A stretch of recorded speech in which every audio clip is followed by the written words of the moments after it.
Okay, today's lecture, hey guys.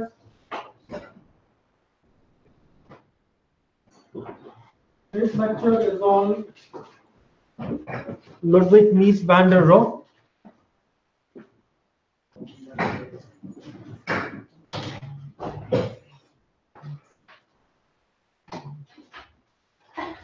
So Mies,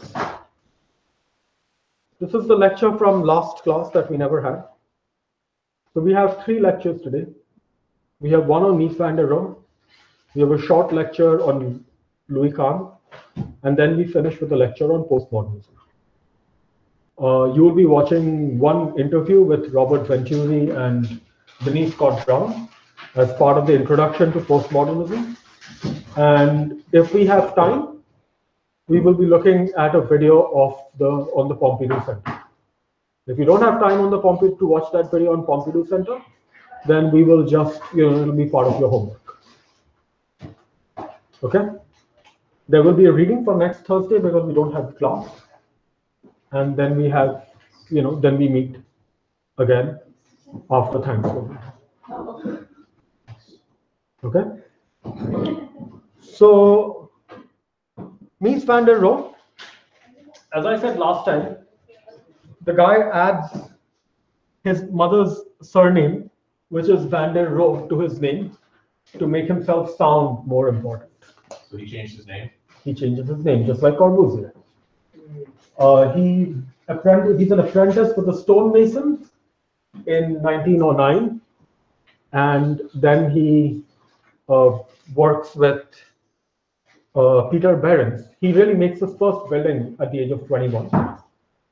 Because remember, in 100 years back, schooling wasn't that common for architects. There were much fewer architecture schools. So it was quite common for a lot of people to become architects who would have gone through a trade to become an architect. And Mies van der Rohe is one of them. That's him with, can anybody identify this building? It's a model of one of his buildings. The one in Chicago, yes. It is the Crown Hall, yes.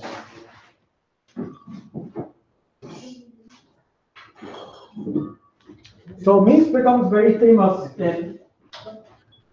for this building. Can anybody identify this building?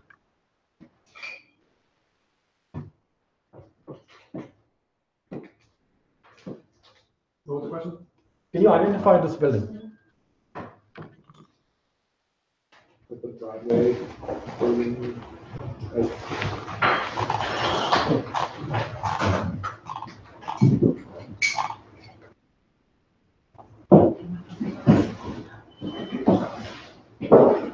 Okay, so in 1921 in Berlin, there's an architecture design competition to design the first skyscraper in Germany.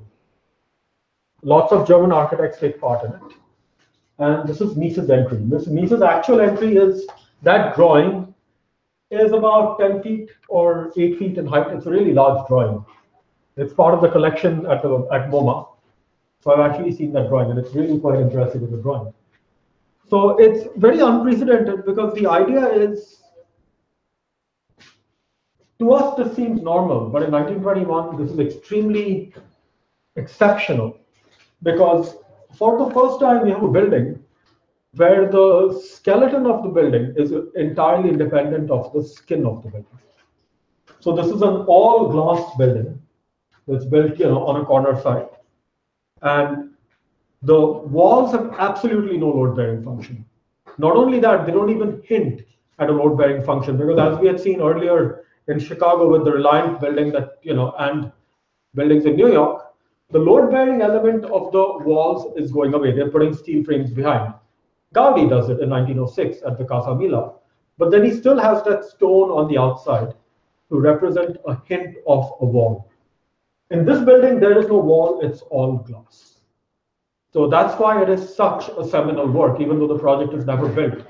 His proposition that you can have a building where the walls are entirely made of glass and the structural frame of the building is inside that glass was very,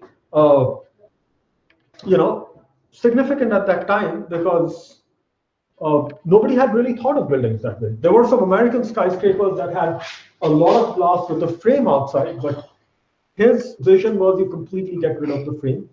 And that's how Mies really makes his mark, in 1921, when he would have been about in his mid to late 20s, for his idea of what a skyscraper should be. Moving forward, Mies,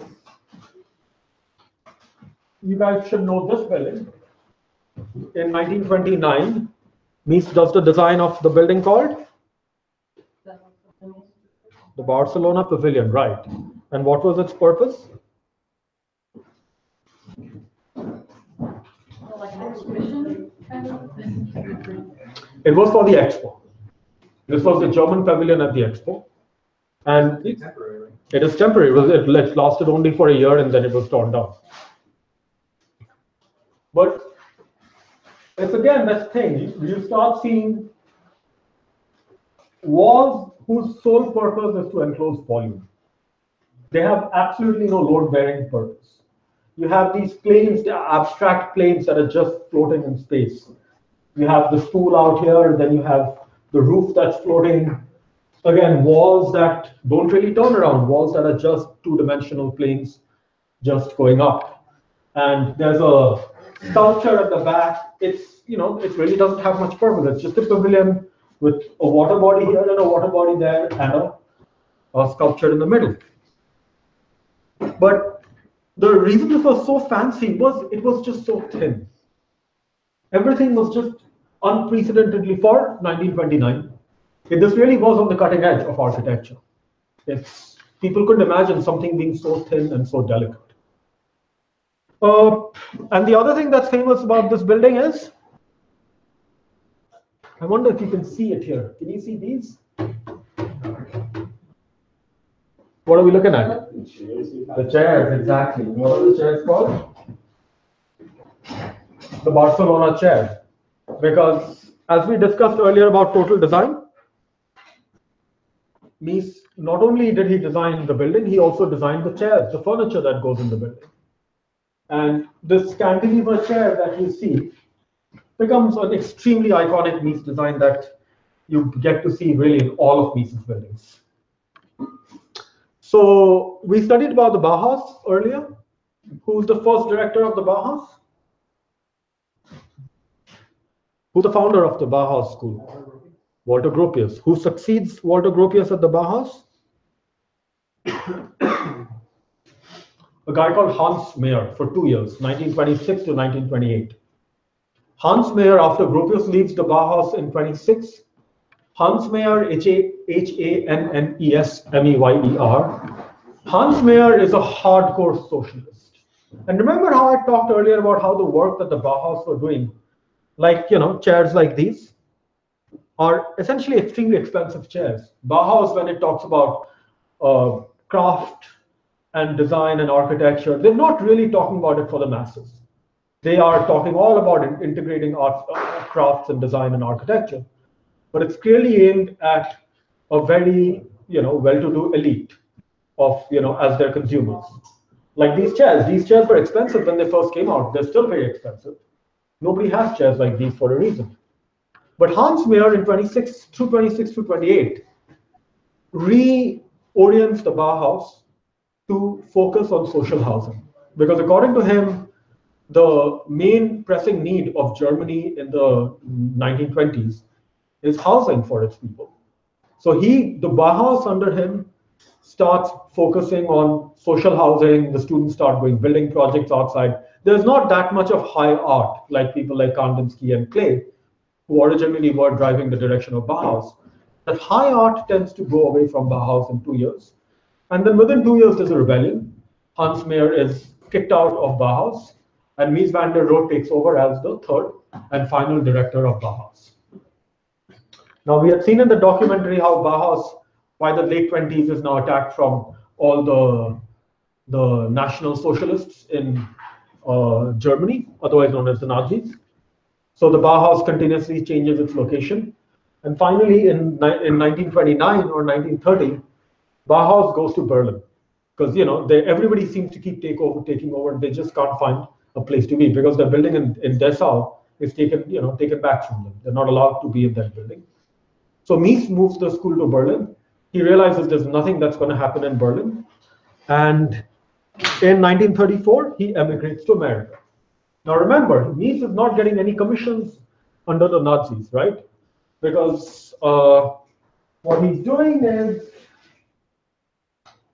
that's Bauhaus, and that's the Nazis. So there is a clear divide here. Nazis don't like stuff like this. However, the architects at Bauhaus, people like Mies, they don't do stuff like this. How many of you are really familiar with Berlin? Ever seen any images of Berlin? Now, do you get the scale of, say, Arc de Triomphe in Paris, right? That ceremonial arch. That's the Brandenburg Gate. See, that's the ceremonial arch. So this is the most iconic image, the most iconic monument of Berlin. So you see the Brandenburg Gate, and that was, Hitler's vision of the Reichstag. The 1,000-year Reich that he had in mind. So, obviously his vision is completely absurd. And, facts would later prove that his vision was obviously out of place.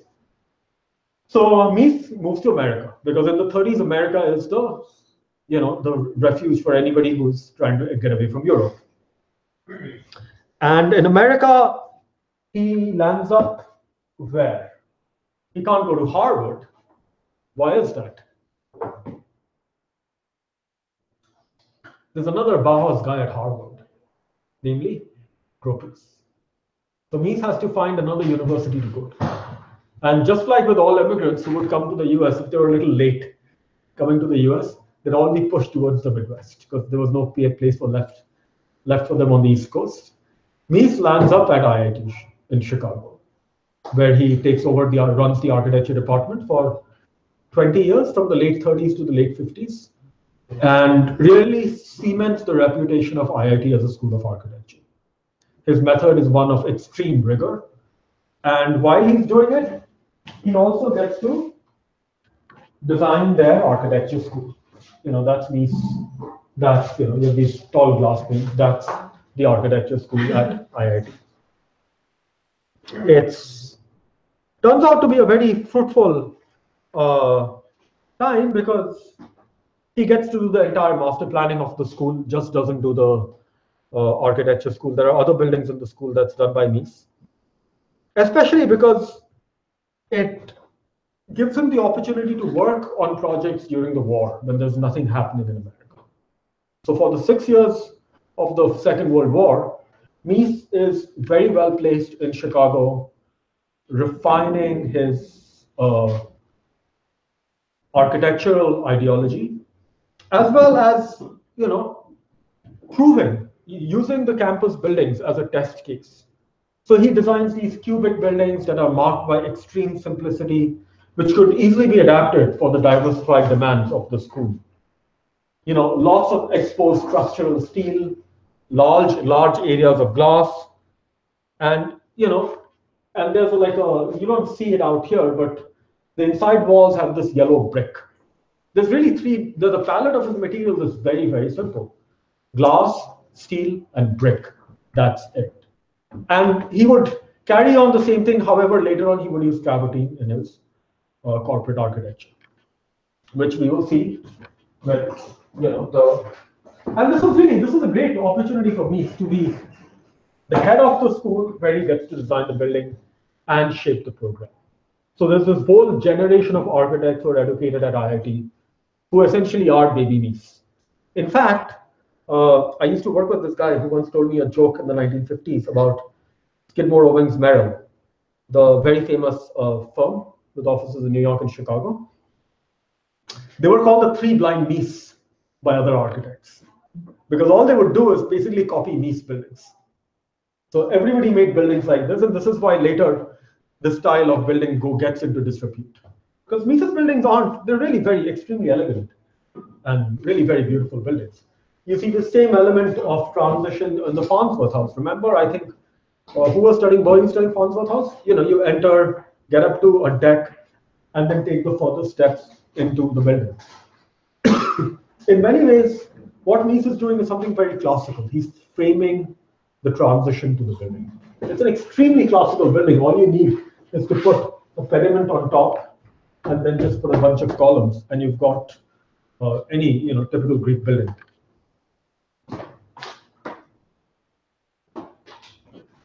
Anyway, the war finishes. Lots of opportunity to do stuff in the US. Corbusier should have moved to the US. He made a mistake staying back in France. So Mies gets to design. Can you tell me what are the Mies buildings out here? The hot tub. That is Skidmore Owings Merrill.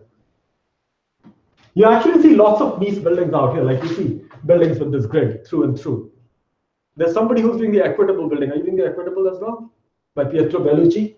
See, that's really the Equitable building out there, where you have just the concrete framework and then infill panels of glass. This is why Chicago is such a wonderful study. It's actually these buildings up front, called the Lakeshore Drive apartments. Mies does apartment buildings. And they are exquisite. I mean, in fact, you can see in the picture how they just stand out from the rest of the noise in Chicago. And that's really what, because Mies buildings are really very simple. It's just glass and steel, nothing else. But his detailing is quite exquisite, and the fact is, he really learns to proportion it. The buildings are well proportioned. So he kind of becomes a bit of a brand name. You go to, if you wish to make buildings like other architects aren't building in the US. Because Gropius is busy teaching. Marcel Breuer doesn't really have commissions the way he would have, because all of them are competing on the Eastern Seaboard to get commissions. Mies is very well placed because he's in the Midwest, but there's not that much competition. Anyway, certainly not somebody of his stature. So he manages to get a lot of building work, which becomes very significant with the building that comes after this.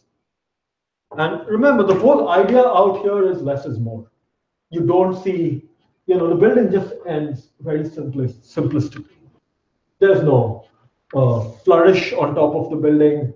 There's no base of the building, in the very classical sense, how if you were to take where the good stuff go? What? My dryer is more close. Here. What? I need to warm my bag. So if you were to look at a classical, and Amy made off this.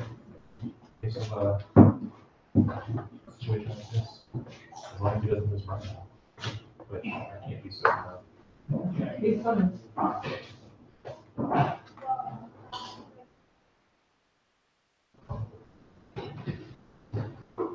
So if we say that's the typical model of a skyscraper, from a classical perspective, you would put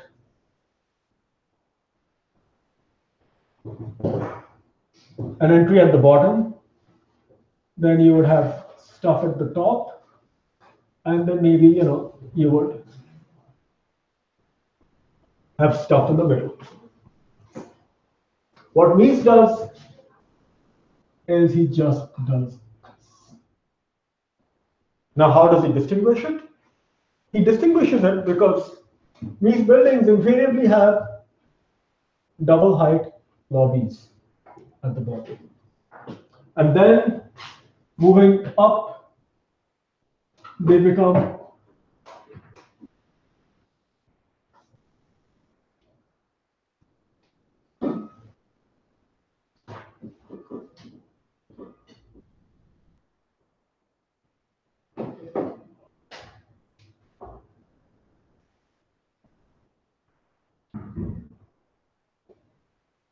really elegant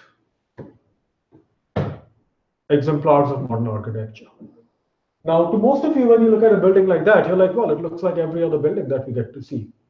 And that's really those were the final, those were some of the deadly blows to modernism. It was so easy to copy. And so easy to copy poorly that it just had no merit after a while. So That's the Seagram building in New York. The story behind this is, so Seagram is, where's Seagram's from? Where is it? Yeah, the company Seagram's.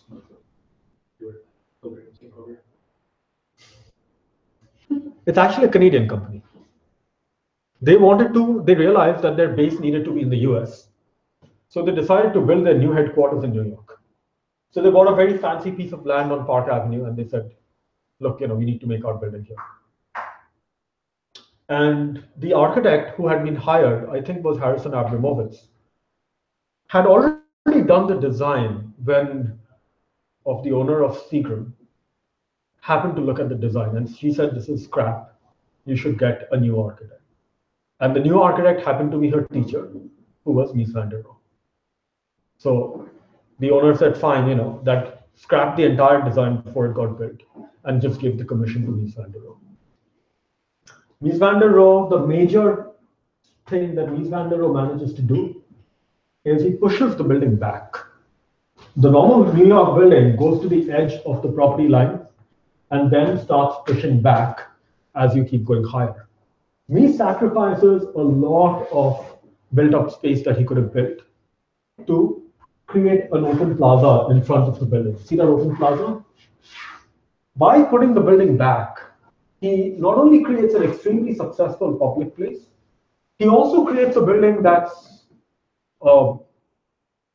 has a very, I would say, a place on the street in New York. Because so far, New York buildings were just walls that you walked across. Mies's building is significant because it's a building that actually engages the street. It's one of the first examples of a skyscraper that engages the street, and very successfully at that. In fact, in the 70s and even now, because people don't sit that much outside buildings now, but till the 70s and 80s, this was a very popular lunch spot in New York where people would just sit in the sun and spend their lunch hour, people watching and meeting and talking and stuff like that. The details are extremely significant. These I-beams that are stuck on the surface. Mind you, there's nothing structural about any of these I-beams that you see. These are bronze I-beams that are just attached on the surface of the building. Because Mies is doing the same thing that he does in the Friedrichstrasse competition in 1921, where he makes the entire surface glass. These are just spandrel panels, means this has the HVAC and the floor slab behind it, where the glass is not transparent. He could have just as easily covered it with a glass slab, but he put metal panels out there. And then there are these bronze I-beams that really serve to accentuate the verticality of the, stop texting each other, the verticality of the building. Most people think that the building is actually very functional because of the I-beams, but it's as unfunctional a thing as you could ever be. Not only that, it was an extremely expensive building when it was built. I believe it was the most expensive office building in the world. You really could have built 2 or 3 buildings for the top price of one of these buildings.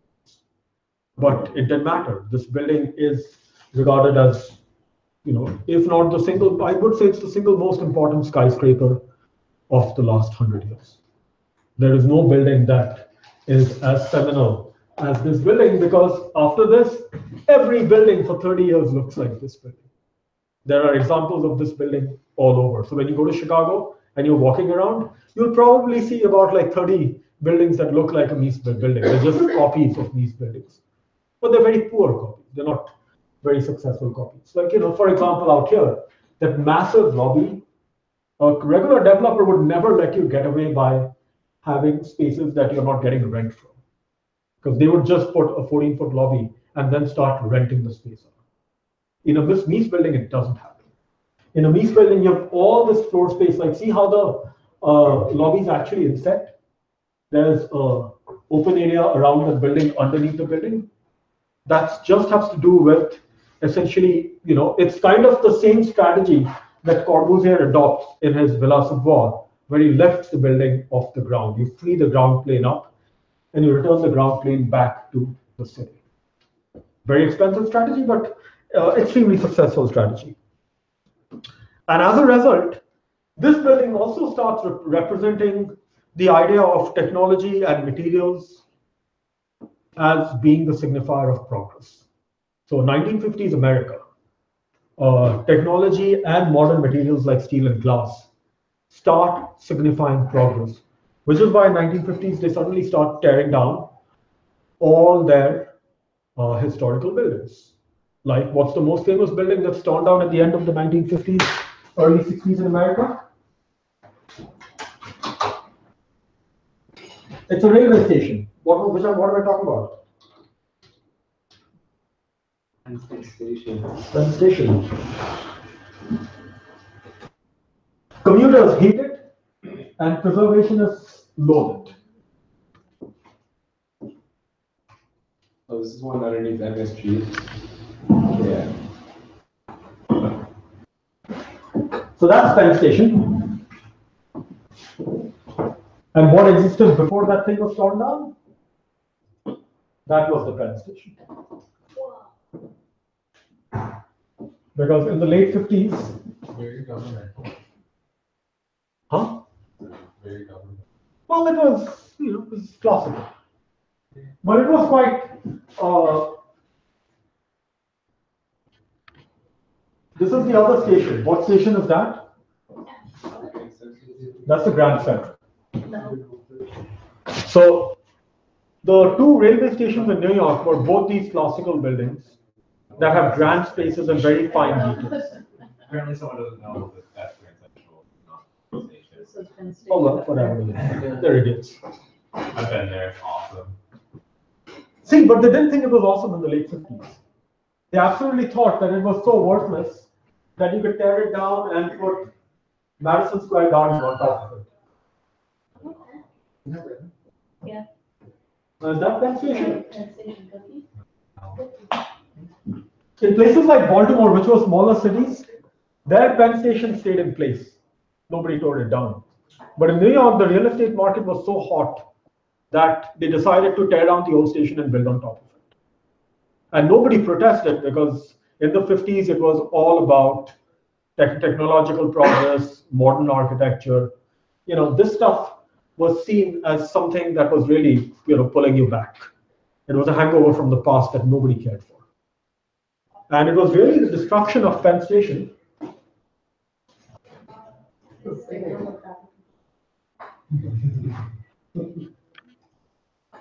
So it's really the destruction of Penn Station that starts historic preservation in America. Because the person who got on board, so this would have happened in the 1960s is when Penn Station's torn down. Because that happens to be Jackie Kennedy, who becomes one of the proponents of historic preservation. So after that, buildings start getting placed on the historic register, and you cannot tear down historic buildings afterwards. So what do developers do nowadays? So if you own a building that's about to be placed on the historic register, what do?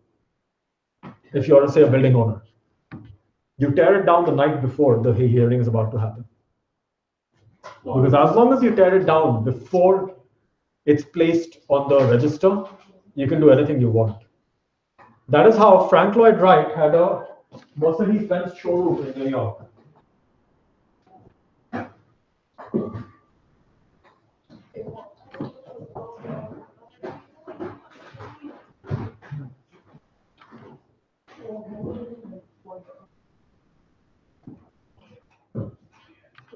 See that? Frank Lloyd Wright had designed this showroom in New York for Mercedes-Benz. And for almost, this is just down the street because Seagram's is about 430. I think Seagram's is like 2 blocks up from that address. So this is, very fancy location on 430 Park.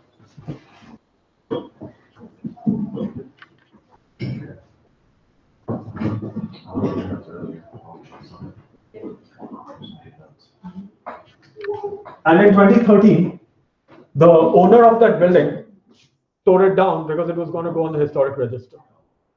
Because their whole point is, if you're a building owner, you do not like historic preservation. because it removes your ability to capitalize on the value of the lot. You have to keep it the way it is. So that's one of the reasons we don't have, you often wonder why lots of these historic buildings disappear. And it's because the owners don't want historic preservation. They would rather that you tear it down and replace it with something so that they can sell that property later on. So anyway, that's one of the things with historic buildings. Because this started out as a Porsche showroom, then it becomes a Mercedes-Benz showroom. And the thing is, even like all through when it was a Benz showroom, the dealership was very happy to let people come in and just have a look at the building, because everybody knew it was a Frank Lloyd Wright building. So they were extremely welcoming to let you use the ramp and have a look at the building. I never got to see the building because unfortunately it got torn down. I never expected it would be torn down, but that's what happened.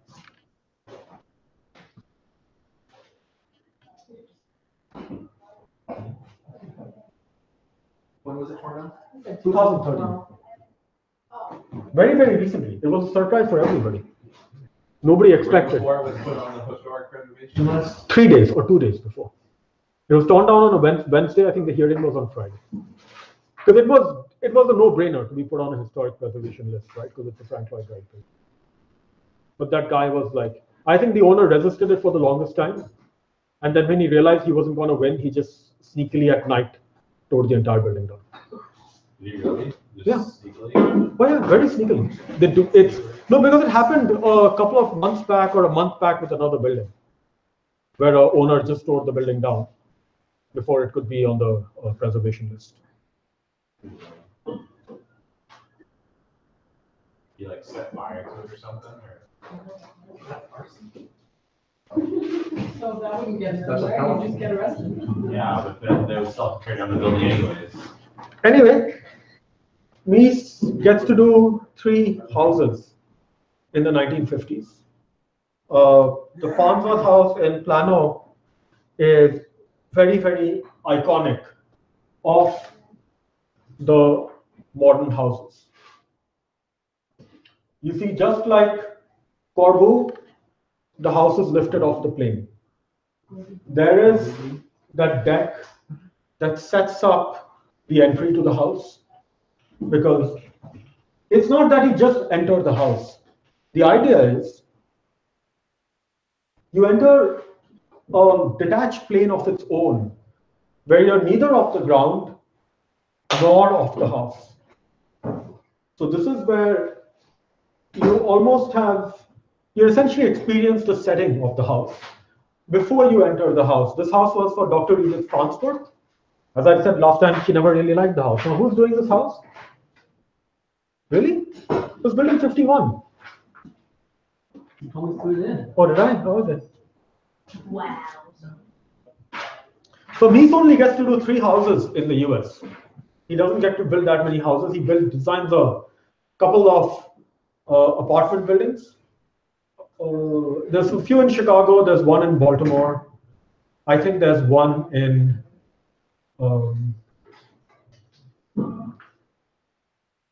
maybe somewhere in Canada. And he does a bunch of offices. Baltimore is exceptional because it has an office and an apartment building designed by Mies.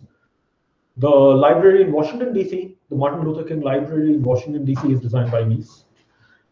And towards the end of his career, Mies gets to design a project in Berlin, which is the National Gallery in Berlin. It's the new National Gallery.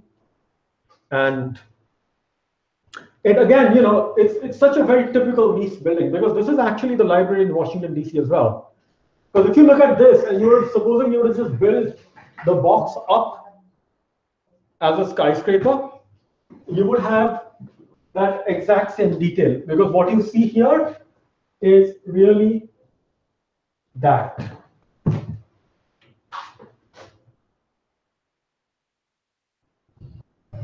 That's what that building is, with the glass, the glass actually inset from the outside of the building. It's an extremely simple building, and that's really what defined a lot of Mies's building.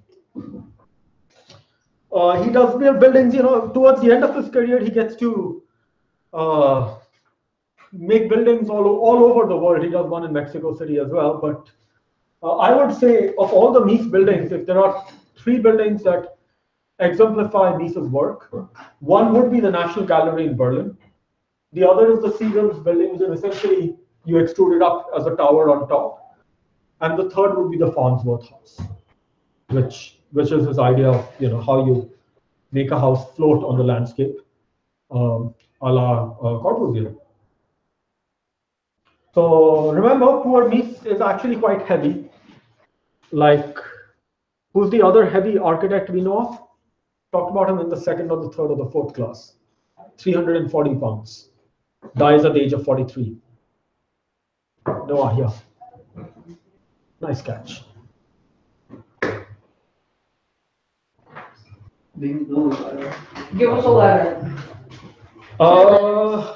Okay. The original American architect.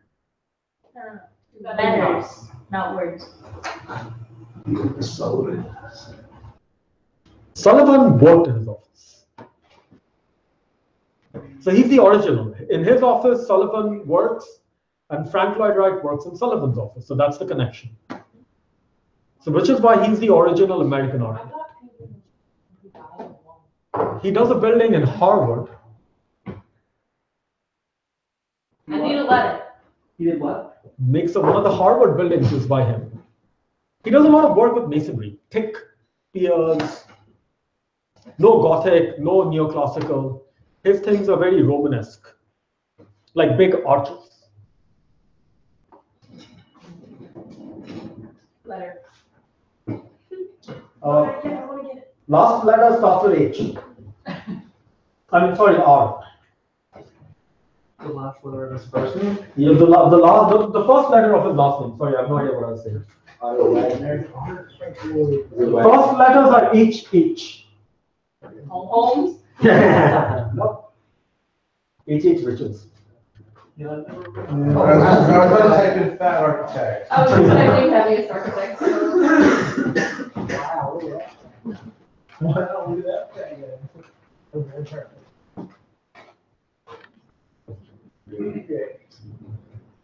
Or maybe he lived longer than I gave him credit for.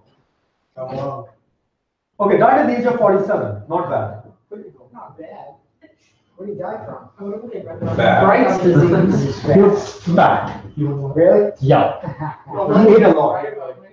Well, what is Bright's disease? I have no idea what it is. What's it say? Not as Fatty liver? Oh, kidney stone. Anyway. You guys know H.H. Richardson because of that building. What building is this? The Trinity Church in Boston. Right. Yeah, I've seen that before. H.H. Richardson is first of the significant American architects. See this building? That's very typical of H.H. Richardson. It's heavy. Lots of masonry arches. So a heavy architect made heavy buildings? He would become heavy later on. He was not heavy to begin. But he's an exceptional architect. And just like any good architect, and we will study about another good architect later on today, he dies in debt. Successful architect, but he leaves his wife and kids with a lot of debt. There's another architect who dies with a lot of debt. Who am I talking about? I don't think Frank Lloyd Wright died with debt. Huh? No, Corbusier also doesn't die in penury. This guy owed like $500,000 when he dies. Exactly, Louis Kahn. In 1973, when he dies, he leaves behind, he's in the red by $500,000. That would be about like $3 million or so in today's, more than that. Lot more money in today's money. What year did he die? 1973, I think. It's just because they were stupid with their money. So, But if you're telling me I'm gonna be in debt when I die, I'm not gonna be happy. You'll be dead. everyone was out of debt at some point in their life. You'll be dead. And then on Wikipedia, let's say how bad he was.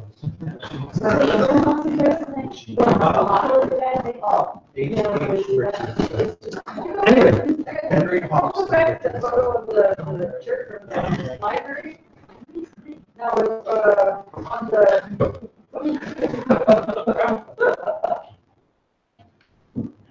This one? On the first floor, those functional, or is it those bench, or These are functional. they are? That is functional. Are they just They're bench? called islands. It's a type of roof opener. Okay. They're absolutely functional.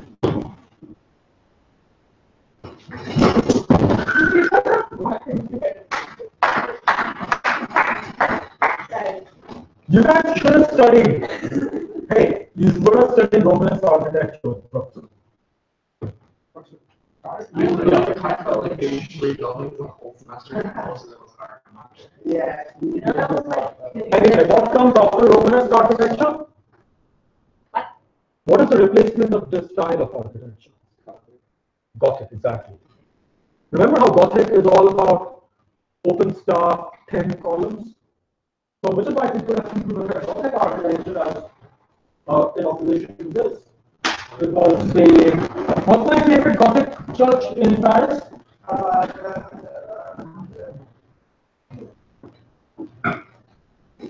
Chartres. Chartres is one of the significant ones. But what's my favorite Gothic church in Paris? Not Notre Dame. Not Notre Dame.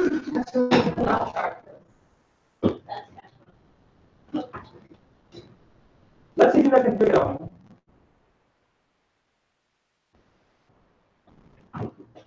So which one of these is my favorite Gothic architecture in Paris? Second one. Second one, good answer. You're absolutely right.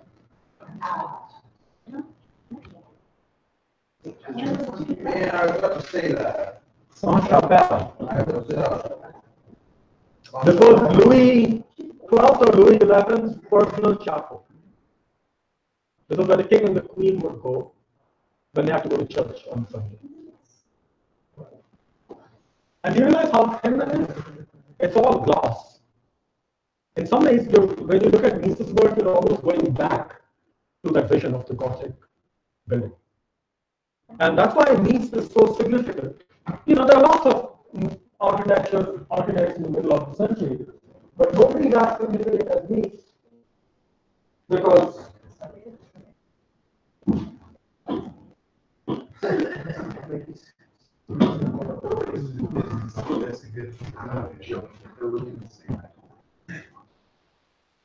I guess he's the only one of all the modern architects.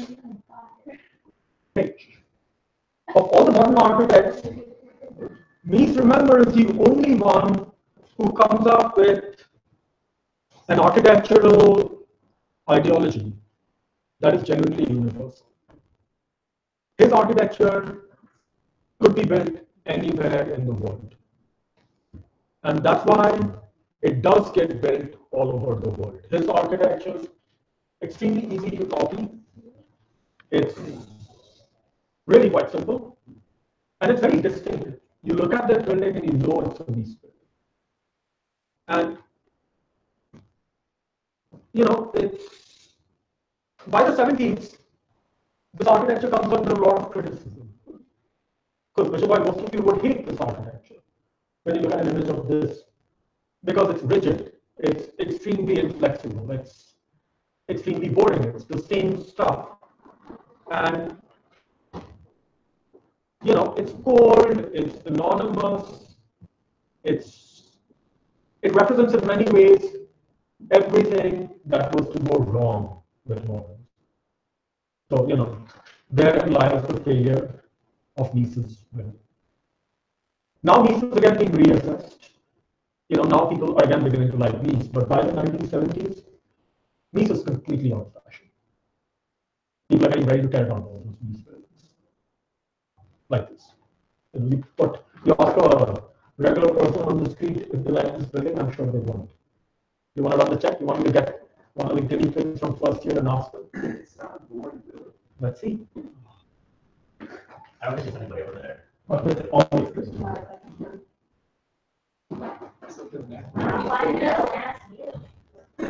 Forget them here. Have you figured out what the small ones in your room? You guys must stop. I knew I was saying. No,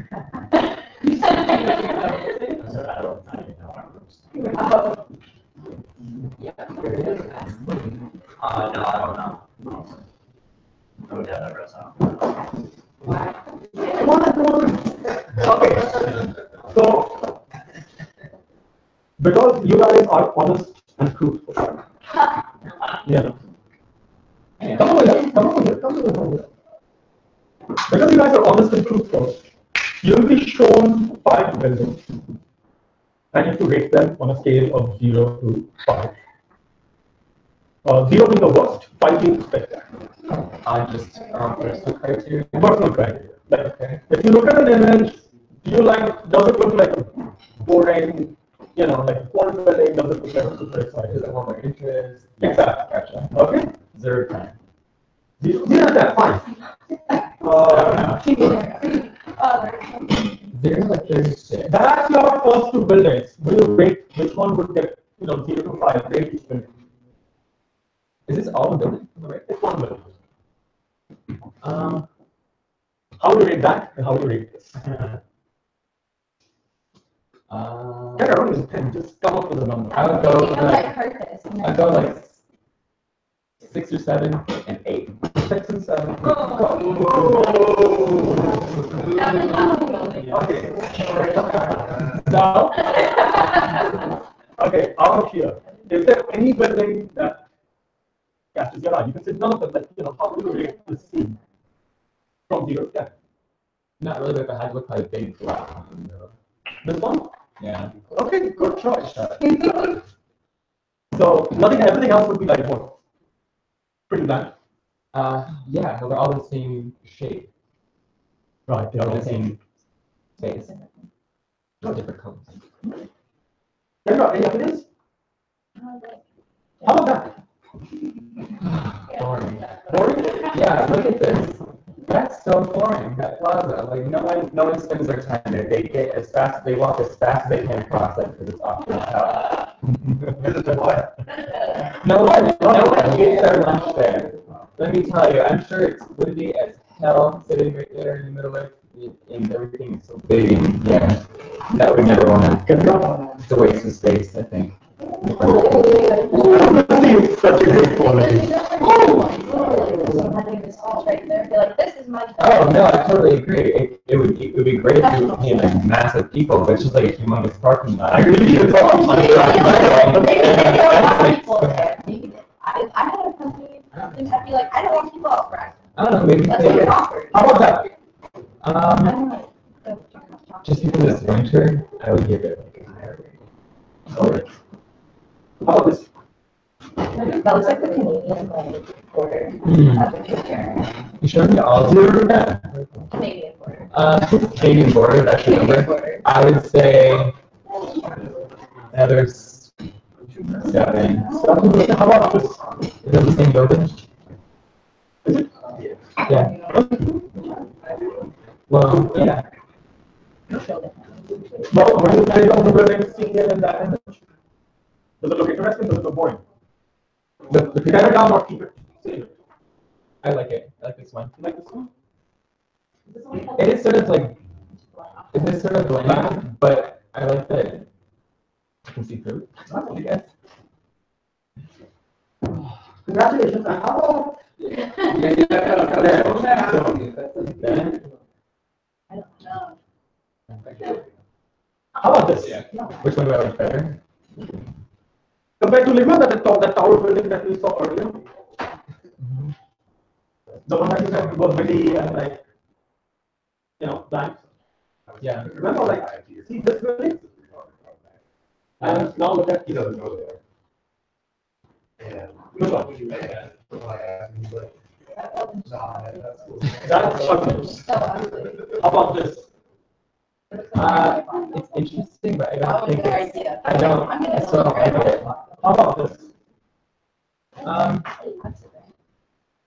I like that one actually. You like that or not? I think I like that. Like universal. Lots of different interesting shapes, Yeah. heights, Colors line like curves. Yeah. It's almost like my eyes interact with more. Like, they have more discovered than the quick plans. Because it's a big building, it's like I can look at it for a split second, close my eyes, and tell you exactly what it looks like. How about this? What was that? Yeah. Wow, it's pretty cool. For that,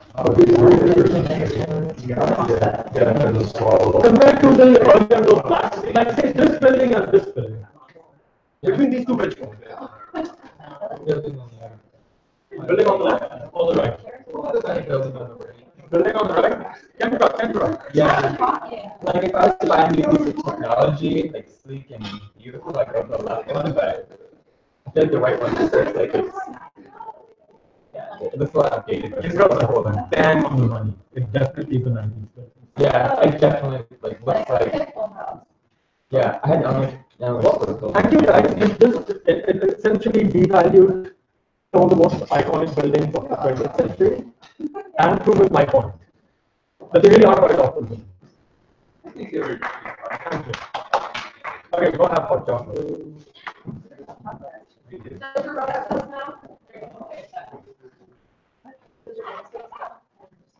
Which one of your cards, yeah? That big one.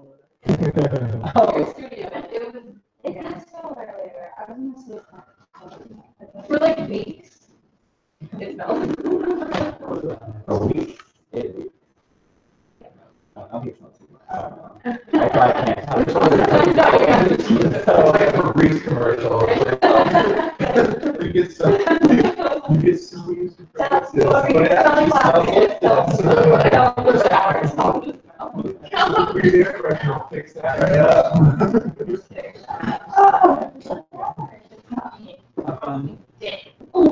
Okay, so that proves my point, right? Hey, does that prove my point?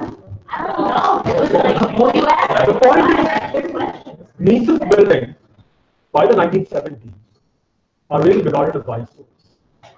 They're no longer regarded as iconic buildings of modern. The reason I went into talk about this has to do with this. That's why this building gets torn down in the 1950s, because in the 1950s, this is regarded as an eyesore. Whereas the Seagram's building is regarded as a delightful piece of architecture. So these buildings in the 1950s are what people want to build, and this is what they want to tear down. Just as now, as you saw with them, nobody would dream of tearing this down, but people are very happy to tear down mid-century work. They don't want to rebuild it, yes.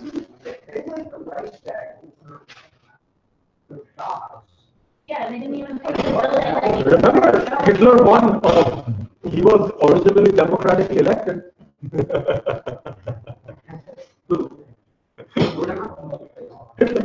He won an election because this year.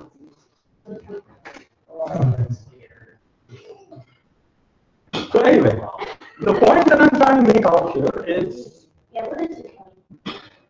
what I just made. Public tastes change. Don't be absolute in setting up, standards of architecture, because somebody like me is completely out of favor in the 1970s, less than 10 years after he died. Now, the interesting thing about Mies is, poor Mies leads, a slightly lonely life towards the end of his years. And he never lived in a modern building. Mies actually had an apartment in an old masonry building in Chicago. He never lived in one of his old modern creations. It's quite amusing that for a guy like him, he just lived in a building like this. Yeah. Okay, 5-minute break. 5-minute break. Okay, we're going to start at 5:10. We're right on time. So you have enough time to show the stuff.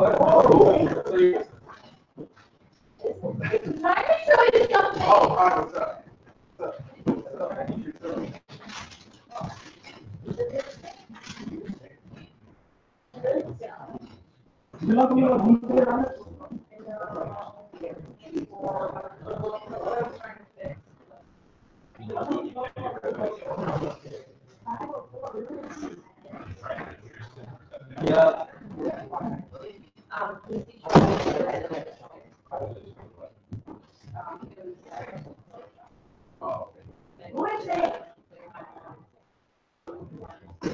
I said this is a apartment problem, and she's like, no, it's usually a combination of us.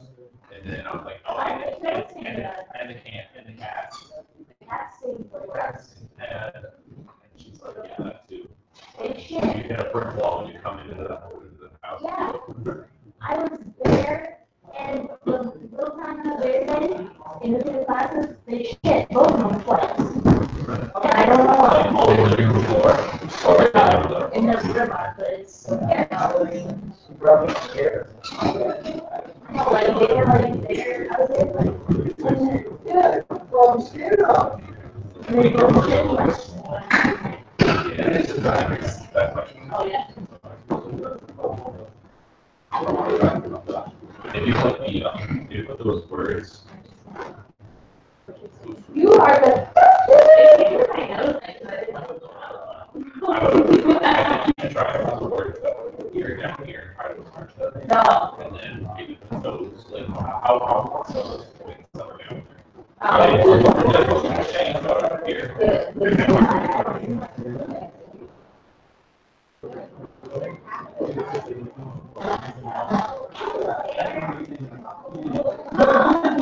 was trying to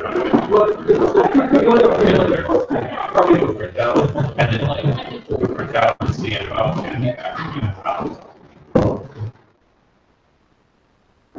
Hey, open the window. what? Who opened the window? Oh, here, talk about.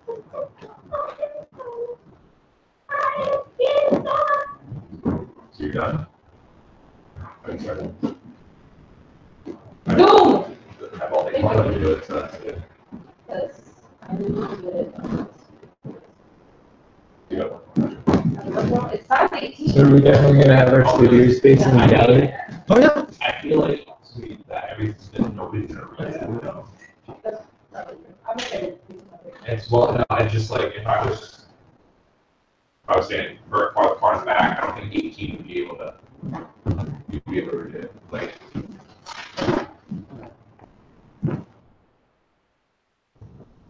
you see like the top. You read the top of it clearly. So this is not even 10 feet, and that's probably size 12 or 12. So.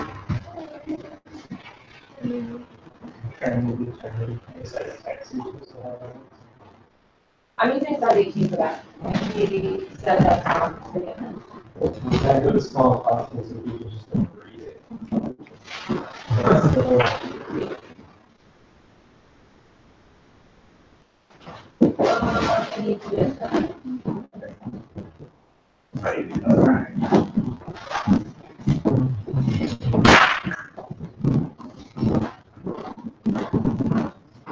So what happens when I Yeah, you okay for you? Can you go? I think someone was hot. I don't know. Hey, when are you doing that numbering class? Well, actually, our land isn't offering student admissions anymore. Oh. So never. That's How good are you at Photoshop? okay. How is that? Yeah, that's true.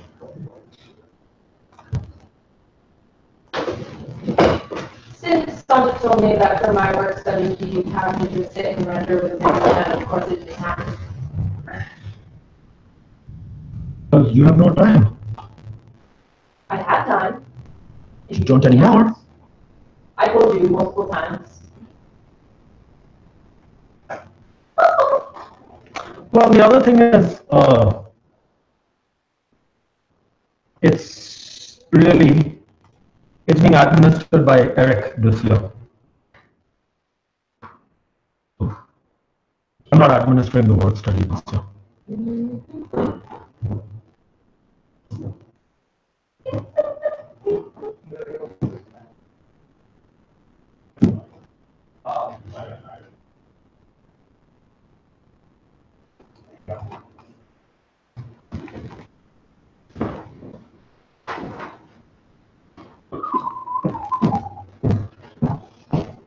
know what I wanted to do. I do that a lot.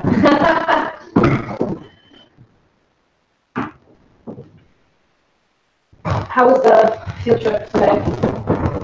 Well, extremely boring. Yeah. That'd be better.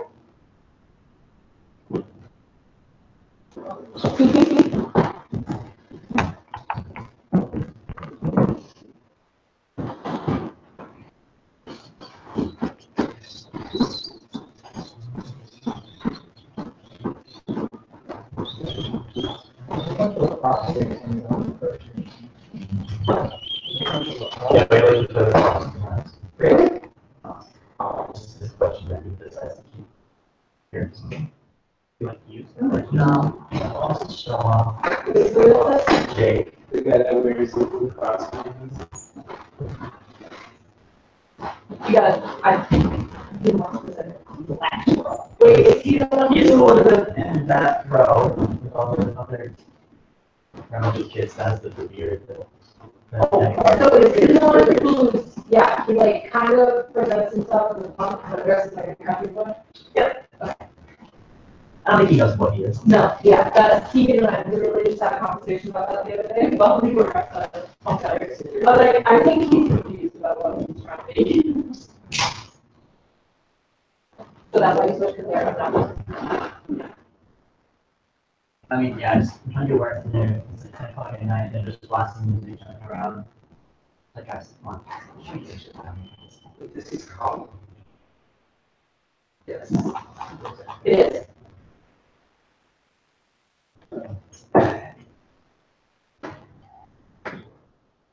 Are you recording this for our show? Oh, our show now. Not in this class. Structure has been recorded for Outlook. Do you think he's gonna be able to catch up on everything? He's been fairly sharp on structure, so I'm hoping so. Does he get structures? I hope so. Is he working on the studio or is he just? I'm trying to.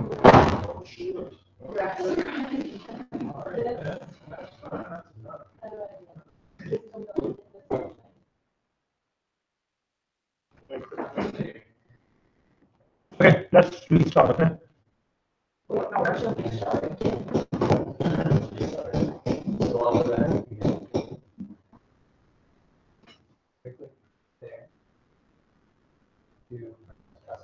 Oh my god. I just left like so many times to click on the little icon. Oh.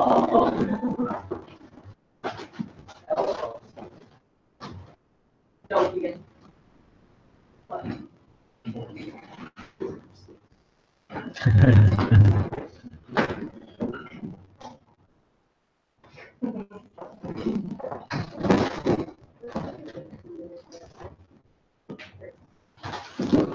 Okay, so we're going to look at a small clip on a guy called Julie Khan. Oh, how many of you seen My Architect? What? The movie My Architect. In Amy was like, I didn't see it. Oh, is that the one where you're like really on the bunch of? yeah. What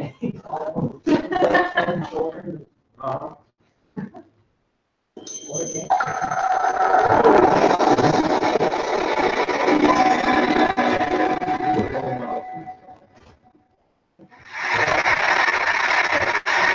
One thing I want to say about filmmaking is about this film, in thinking about some of the wonderful talks we've heard here, Michael Motion, and some of the talks about music, this idea that there is a narrative time and that music exists in time.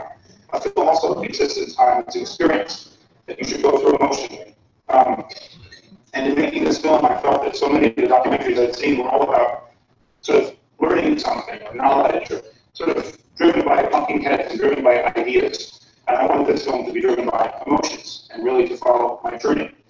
So instead of doing a talking head thing, instead it's composed of seeds. And we meet people along the way. We only meet them once. They don't come back several times. So it really chronicles the journey. is something like life that once you get in it, you can't get out. The two clips I want to show you. The first one is a kind of hodgepodge. It's just four little moments with three of the people who are here tonight. It's not the way they occur in the film because they're part of much larger scenes, but they play off each other in a wonderful way. And that ends with a little clip of my father, of Lou, talking about something that was very dear to him, which is the accidents of life. And I think he felt that the greatest things in life were accidental, and perhaps not planned at all. And those three clips will be followed by a scene of perhaps what to me is really his greatest building, which is a building in Dhaka, Bangladesh. He built the capital over there. And I think you'll enjoy this building. It's never been seen. Here are the first, it's been photographed, still photographed, but never been photographed by a film crew. We were the first film crew in there. So you'll see images of this remarkable building. A couple things to keep in mind when you see it. It's built entirely by hand. I think they got craned the last year. And it was built entirely by hand, off bamboo scaffolding, people carrying these baskets of concrete on their heads, dumping it in the forms. It is the capital of the country, and it took 23 years to build, which is something that seem to be very proud of over there, as long as the Taj Mahal. Unfortunately, it took so long that Lou never saw it finished. He died in 1974. The building was finished in 1983. So it continued on for many years after he died. And so think about that when you see that building, that sometimes the things we strive for so hard in life we never get to see finished. And that really struck me about my father, in the sense that he had such belief that somehow doing these things, giving in the way that he gave, that something good would come out of it. Even in the middle of the war, there was a war with Pakistan at one point, and the construction stopped totally. He kept working because he felt, well, when the war's done, they'll need this building. So those are the two clips of the show, and roll the tape.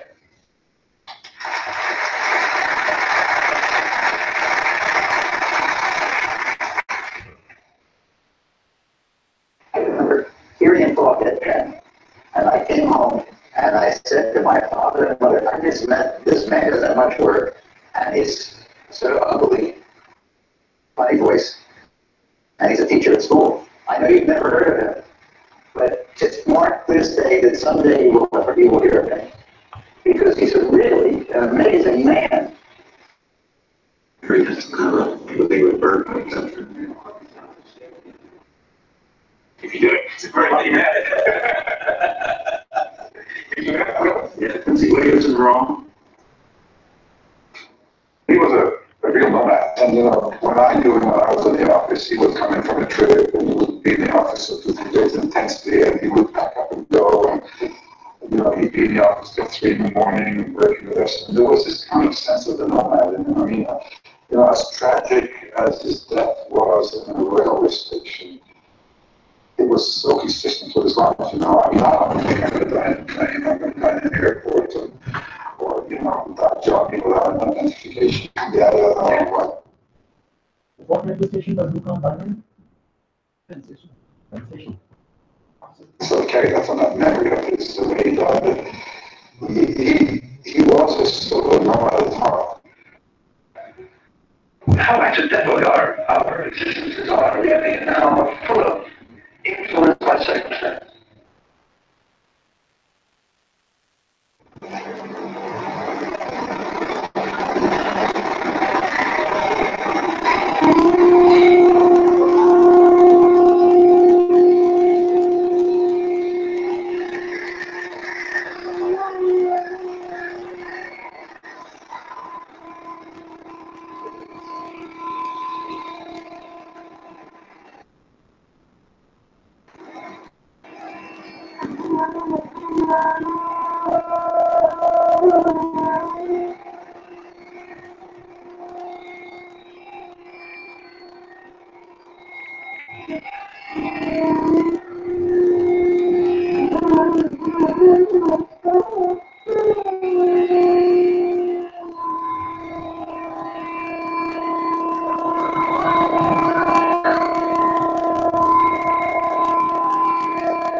morning workers of your hookah all the time here and enjoy the only scenic beauty and the atmosphere. And this is the nicest place of Bangladesh. We are now the most very national image of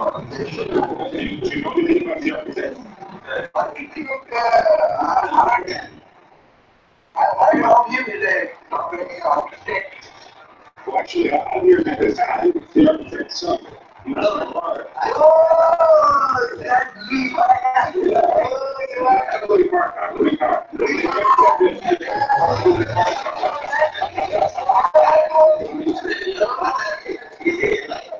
He's been dead for 25 years.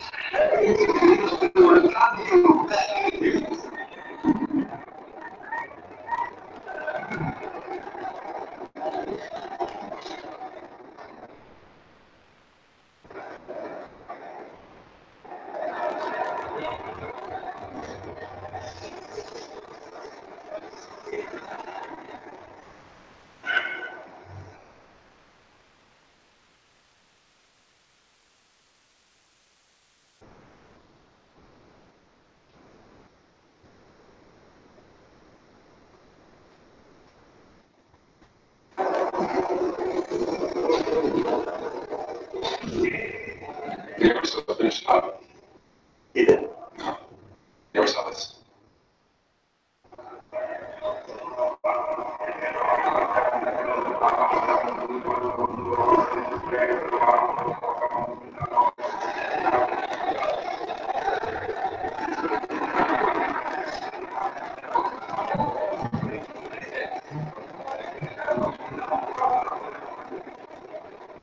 It was almost impossible to build it for a country like ours. In 30, 50 years back, it was nothing, only paddy fields. And since we invited him here, he felt that he has got responsibility.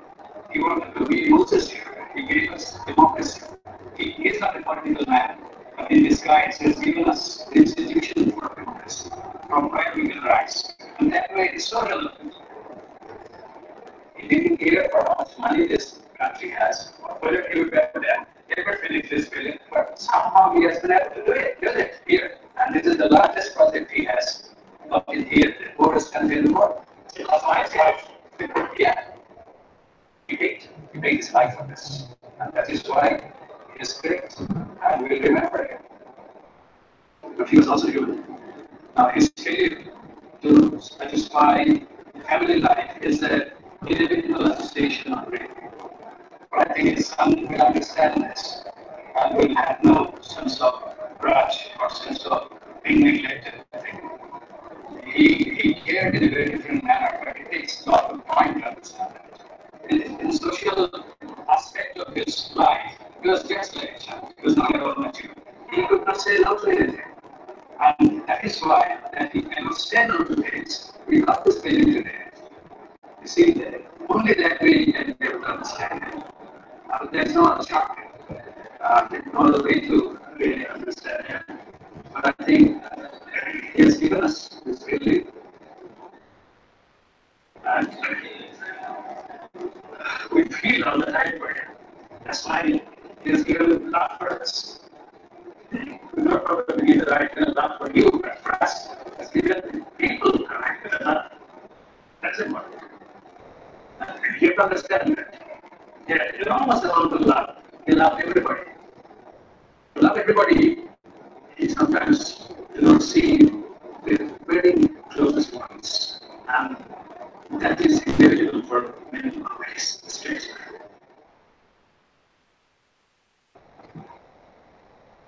Okay, so the reason we're studying Lucan is Lucan, according to me, is the bridge between modernism and postmodernism. If you look at his buildings, they in many ways look as regular modern buildings. They are quite brutal, they're quite, the users of those buildings are never happy with those buildings. However, his approach to building looks at a human element, which is what, the user, at least the critics respond to. Lucan, in some ways, brings back the element of history, the element of antiquity, quite literally into his buildings, which is why his buildings serve as a bridge. So I want to talk a little bit about Lucan before I jump into postmodernism. So Lucan really is the dominant architect in the 1960s. He gets his first major commission in 1954 at the age of 52. He's 52 and he's never really built a significant building. He gets appointed as a professor in 1957 at UPenn. So he does a lot very quickly because he gets famous at the age of 60. That documentary, which is called My Architect, which you should definitely watch. Some of you have already seen it because we screened it last year. It deals with, it says he had, children by multiple, he had, affairs with other women, and he had children by those relationships. And, it's his youngest son who makes a documentary about him. So it's a very, very powerful documentary. So, but let's talk about Lucan.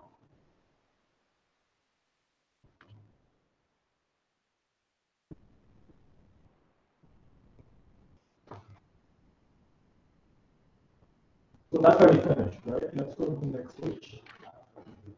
So this is the art gallery at Yale. There's an older building here, and that's the building that's attached to it. This was built in 1954, and it's the first building that Lucan builds that puts him on the map. It is a building that you should definitely see because in some ways it's a break from the international style of architecture that's being practiced to date. So let's think, we've been looking at Corbusier, we've been looking at Nice. This building is not like a Nice building. There is a lot, there are solid walls. It's transparent on one side, but it has a heaviness to it. There's a lot of exposed concrete out here. Lucan goes to Rome in travels in Italy for a year in 1952. And he's very influenced by the Roman architecture that he sees. And he brings back elements of that Roman architecture, that solidity. Now remember, we were looking at H.H. Richardson a little bit earlier. And H.H. Richardson's architecture has this solidity and heaviness to it. There are elements in Lucan's buildings that have a heaviness, but that would come later on as we go through his buildings. Now I think almost really more than 70% of the class has been to a Lucan building. Because you went to the Exeter Library at Phillips Exeter. So that comes later on. That is the building that makes him a superstar. This is the Richards lab at UPenn. So it's really significant not for so much the plan, because the people who work there, and they show them in the movie how they look down upon all these people taking pictures and they wonder why are these people taking pictures of this building. This is a miserable building. Lucan had a concept of served spaces and servant spaces. So according to him, a building contains the major usage, the spaces that contain all the significant and the emblematic uses of a building are the served spaces. Those are the spaces that are served. And things like elevators, HVAC, and all that stuff. The services of the buildings are the servants of the significant spaces. And this is from a planning perspective of first. When someone thinks about a building in terms of served and servant spaces. All of Lucan's buildings could be understood that way in terms of served and servant. But what he does is he takes these elements and makes them from just a practical feature of the building to essentially the architectural features of the building. Which is why when you look at Lucan's buildings, the staircases are always extremely significant. Remember the staircases we saw at Exeter, how they were on the corners and they were set away from the skin of the building. In many ways, the idea is to make the staircase itself a significant element of the building. So this is 1957, and this building wins the building of the year in 1957. And now Lucan is a superstar. In 1960, Jonas Salk in California gets Lucan to design a lab by the edge of the Pacific Ocean. This is called Salk Institute. The Salk Institute is, as significant as it gets. This is, again, the idea is it's a building that's made out of concrete, but it has a sense of poetry to it that you're not seeing. Remember what this is building in 1960?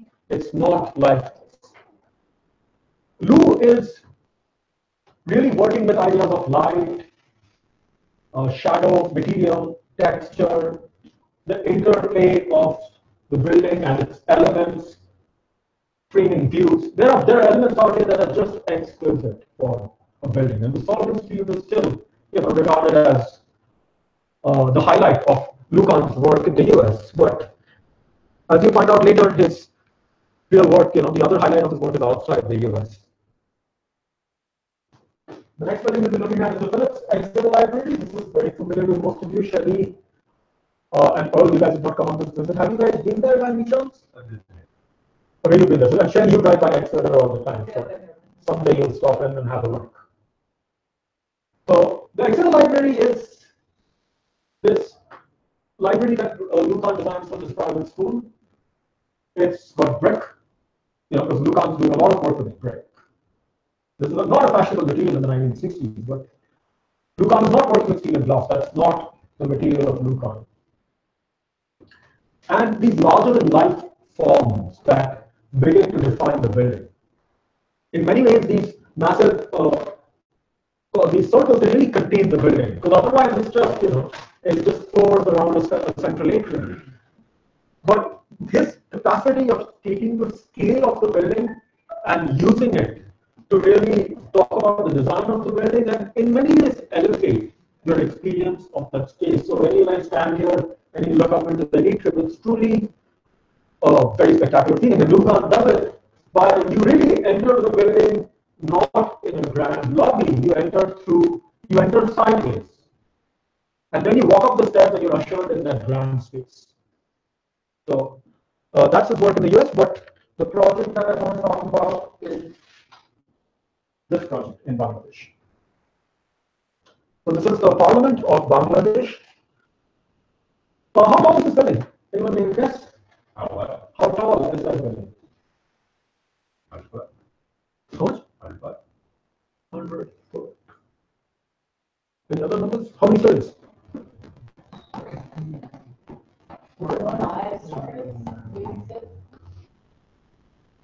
More like 12.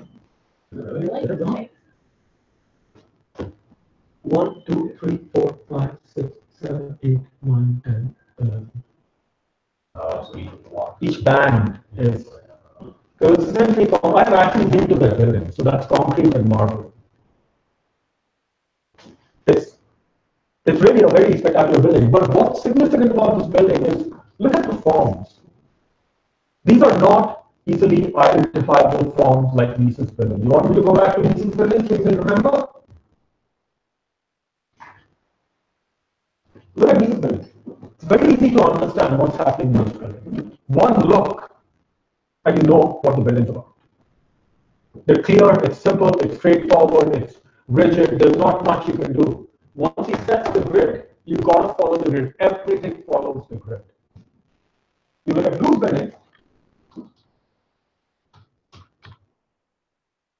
there is no grid. There's a lot of complexity in this building that you do not see in Mises building. And that's why Lucan's work is so significant, because it's really very different from what other architects are doing. It's kind of like looking at Frank Gehry's work nowadays and comparing it to what other architects are doing. Frank Gehry really stands in his own right. And Lucan in the 1960s completely stands in his own right. Of course, he dies $500 million in debt with, a 10-year-old child by a woman that, they try to keep away from the funeral, who actually both he stayed married to his wife, but the other two women are actually his employees in his firm. So, and it was really quite horrible times because they were both extremely qualified architects. And I forget the name of the other architect. She was a landscape architect.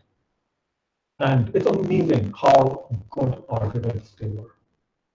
Because he designed the Bath House in New Jersey, and that's Anting is now credited as being a designer of his new car. It's amazing how, and you'll see when you watch the documentary just how strong those women were. For someone to have a child out of wedlock in the 1950s is really a very big deal. And these were educated women who just, walked their own path. And it's, very creditable. It's really creditable how much they dealt with discrimination. Because when let's talk about the other building that I forgot about. What's the building in Texas? Exactly.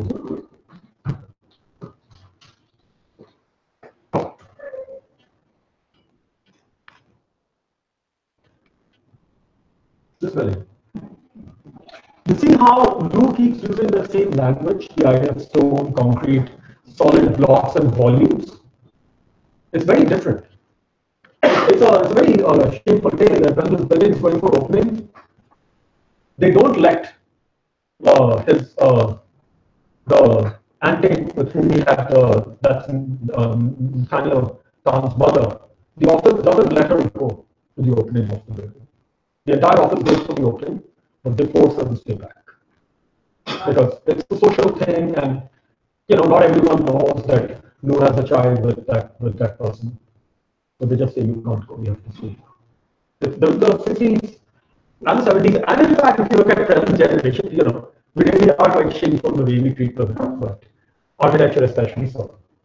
However, in Monticelli, there is we will talk about a woman who absolutely changes the way we understand things. This person, so delightful. In the 1960s, remember, Nice is on the way out, right? People are finding whatever those people are doing as extremely boring tasks.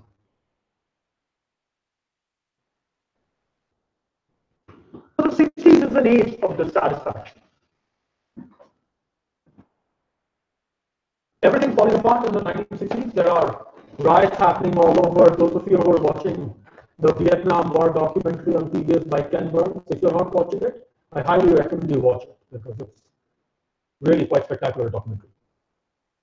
So the 60s is really a time of change. Like there's change all over. Birth control comes into, becomes extremely common. There's desegregation. There's the Vietnam War happening. There's political activism. There's the environmental movement starts happening. 60s really is a time of change. And there are two books that come out in the 60s that really change the way we know about architecture. One is a book called Complexity and Contradiction in Architecture by Robert Venturi. The other is a book by Jane Jacobs.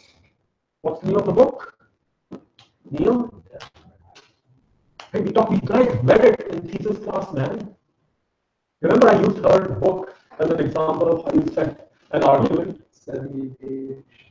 No, that's 82 pages. Hey, what's up? What do we study both of them? You got a handout on Jane Jacobs. Where what I did was I took sections from a book and I deconstructed it as how to set forth an argument.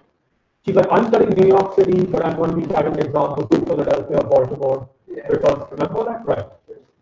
So Jane Jacobs writes a book called The Death and Life of Great American Cities, focusing on New York City. What she really talks about is less buildings by Nice and more buildings of the existing framework. She talks about street life.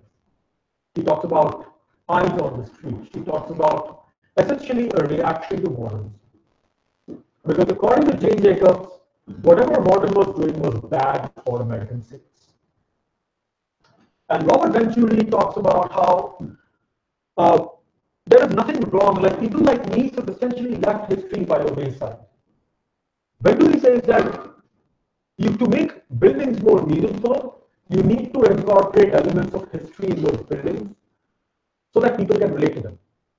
And that was really the best example when, one of the students was looking at that art show place and he saw the color and he's like, yeah, I can relate to that. It's very bland and very boring. The problem is modernism was making buildings for art critics and architects. They had stopped designing buildings for the regular person on the street. Because they expected the regular person on the street to have a degree in art history to understand those buildings. So in many ways, modernism had left the person on the street behind. And people like Jane Jacobs and Robert Venturi made the case that the regular urban environment had a coherence that applied to the common person. And modern buildings were missing that coherence, that able to identify with an environment. Which is why, everybody hates the Boston City Hall. I love it. I'm an architect. I dread it. I'm like, that's so great. But you look at the average guy in Boston and they'd be like, let's tear this building down because it's awful. So, in many ways, what Venturi rails against is what is essentially a very puritanical way of designing architecture. The purity of Mies is something that Venturi is completely against. And I want to use a building by Venturi to talk about how. Oh, yeah, that's a good example. I can put that slide in there. What image is that?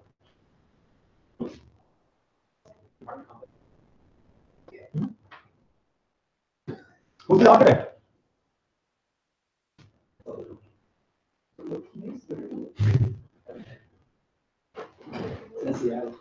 Japanese architect.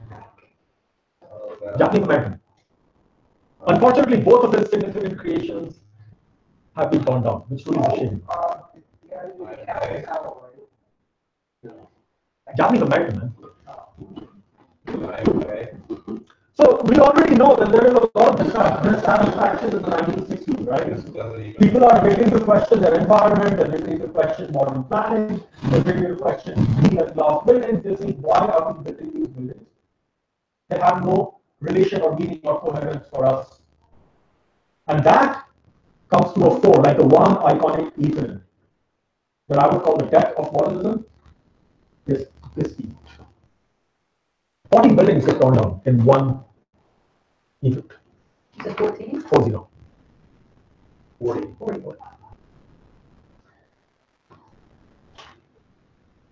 They were built 20 years earlier. So they were built in 1952, and they all won architectural awards when they were built. And they were, architects used to say that they were some of the greatest housing projects, that they were the future of housing in America. So like the society failed. Society failed, and that's why in 1972, the city of St. Louis decided to demolish all of those buildings. Who can identify the architect? Is it INPE? It is not INPE. INPE was Chinese. This guy is Japanese. Okay. He made a very famous building in New York City. That is no longer there. What building was that? Penn Station.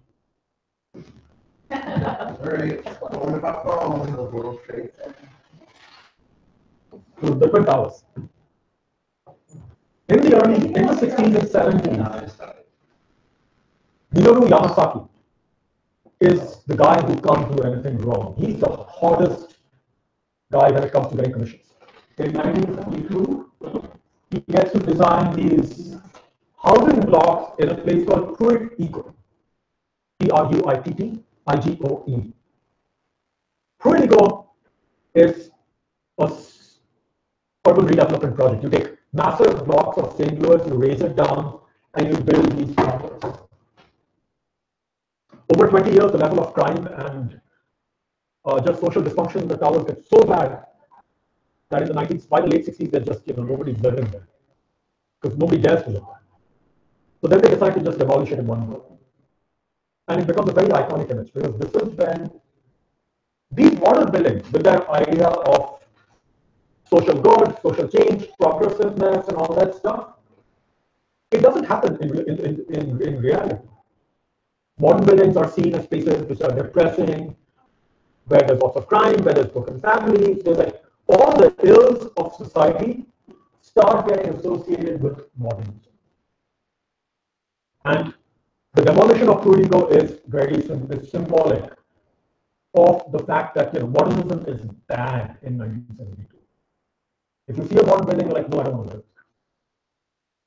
And that's what the association, anybody who's lived in a city in America would have. If you look at these housing tower blocks, and you're like, yeah, it's a tower block. That's awful. People who are down on their luck, people who are living on welfare, they live in tower blocks. People who are able to, are fortunate enough to stand on their own, don't live in tower blocks. So tower blocks is bad, right, Keegan? But is it really bad? Bad is not really bad. Why is it not really bad? What's the counter case that proves that tower blocks aren't really bad? The other case. Yeah. What's my answer? No, tell me why modern building is not bad. Every American will tell you these buildings are horrible. They should all be torn down. And they have been torn down in most cities in America. Right? So why? And I'm telling you there's nothing wrong with the architecture. So remember, they're designed by an award-winning architect. And not just an award-winning architect, one of the top architects in the world.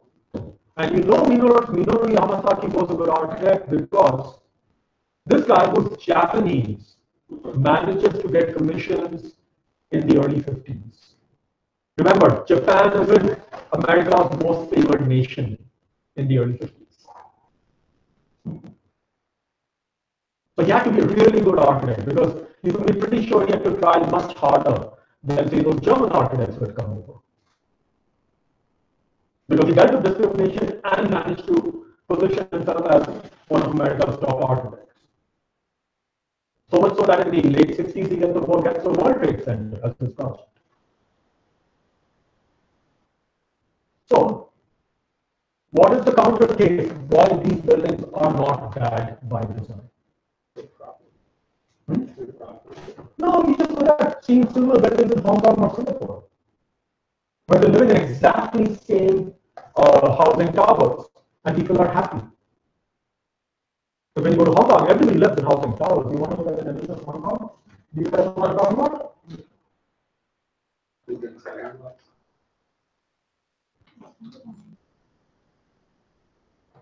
There you go.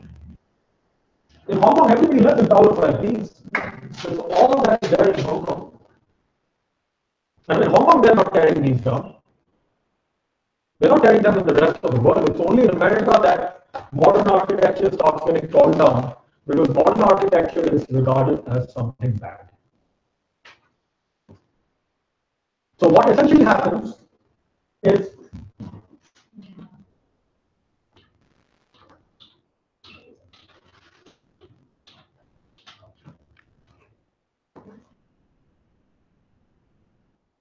modern architecture basically takes the hit for the ills of society. Instead of fixing society, in the US they decide they can fix society by changing the architecture, which was so stupid. But hey, that's what it was. See the art in the back. You do see the art in the back, yeah. So, and I think the World Trade Center really represents the culmination of that idea of that dissatisfaction. Because when the World Trade Center is built, nobody likes it. That's the beautiful thing about the World Trade Center. Everybody hated it. The critics hated it, the users hated it, New Yorkers hated it, everybody hated the World Trade Center. There has never been an as disliked a building in New York as the World Trade Center. Except, except when they were gone, then everyone started becoming very fond of it when it went. But when the buildings were built, it's amazing how disliked the World Trade Center was. It had windows that were really narrow. There was nothing about the World Trade Center that was redeeming for the average person on the street. As an architect, I love it. I get it. I'm like, service floors, big chunks of building, They're twin. It's like so powerful as a sculptural composition. It's so iconic for the city, like two massive towers that just rise off the ground on the edge of the water. It's perfect. Remember, the World Trade Center, the people who own it, which is the PATH, the Port Authority of New York and New Jersey, the building stays empty till the 1990s. Like half of the building has not been rented out till 1989 or 1990. So it's a massive loss as far as they're concerned. You know, they move their own offices in there, they still can't rent out the space because nobody wants to move into the World Trade Center. So it's a failure in every sense, and it's really the World Trade Center that really after that Minoru Yamasaki does not get any work. Because 24 is demolished, and then World Trade Center is completed, and these two buildings are so disreputable that that's the end of Minoru Yamasaki's career. Never gets to be completed again. And it's a shame that his two iconic works, nothing remains. It's really worked out. So essentially what happens is in the 70s you have a reaction against puritanical architecture, you have a reaction against austerity because these are very austere. And the idea is you don't want any buildings that are austere, that are minimalist, that are very pure, that are very rigid. That's just gone. Because what Robert Venturi teaches us is when you go to places like Las Vegas, you look at the architecture of that's not designed by architects. And he says that's fun, that's great. Has just an important lesson for us in architecture as Nice's work. So this is a building that looked like a duck. No architect would ever design a building like that, because they would be all about orders and this and that. But according to Robert Venturi, the duck is a very significant building, as is what is called a decorated shed, which is essentially a building that's like a shed, and then you put a decoration on top to create architecture. So, Learning from Las Vegas is a book that comes out in the 1967 or 68. It's actually a studio that goes to Vegas for 3 months. They photograph the building and they come up with the publication. It was the student from Yale. And what they really do is they say you can be looking at the playful commercial architecture for guidance when you design buildings, not just Greek temples or buildings by Corbusier or buildings by Richard Meyer or whatever precedence we give you. So in many ways, what Venturi tells us is anything goes. And that, as you see, that makes it a bit more muddy. So Venturi does two houses. This is the Tucker house, I think, in New York State. And this is the house for his mother, the Vanna Venturi house. They really, we're going to talk about this house specifically because it's an extremely significant house. Do you see an element of Corbusier anywhere in this house?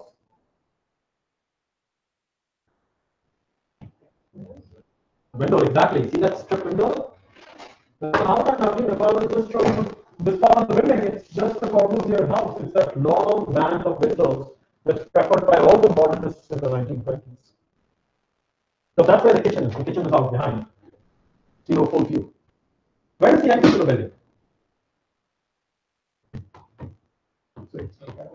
It's this way. Yeah, because the entry is not where you would normally expect an entry to the building to be there. You have to turn in and turn away. He's hiding the entry to the building. This is just, what he does is he says there's nothing consistent about this building. It has the strip windows, and it has a window that has a larger window. There's no sense of order. This is not a building that's easy to classify. And Venturi deliberately does it. How many of you like music from the 1960s? Have you heard of a band called Captain Beefheart and his Magic Band? Trout Mask Replica. You should hear it. Does anybody know what I'm talking about? There was an album released by this guy called Captain Beefheart and his band in 1968 called Trout Mask Replica, which is essentially very cacophonous. There's multiple tempos being played at the same time. And it's really hard to understand. You wonder why somebody would do that. But, Beefheart's whole deal was he would mix things up. He would take 5 different tempos, put it all together, and say, look, that's music. And in many ways, what Venturi is doing something similar in architecture.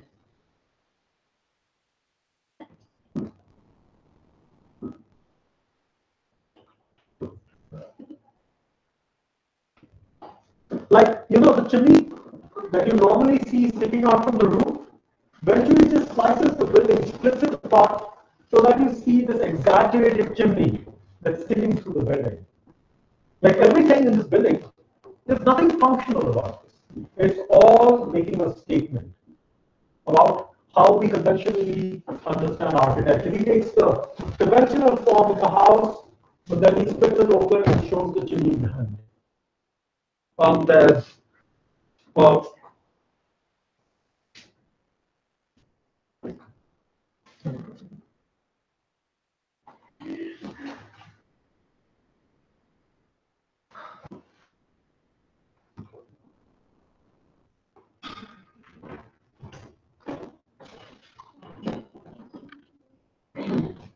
so you realize out here that the wall that we see from the front, see that one, or this one? It's actually not solid. Because if you look at the corner of the building, you realize it's really just there as a plane.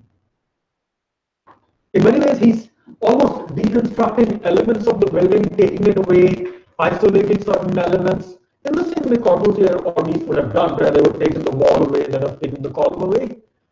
But he does it in an extremely playful and very complex way. This is not a building you get at one look. You need to really try to understand the building to see what's happening. For example, he has these doors that are really short and wide. Why do they need to be short and wide? Just because.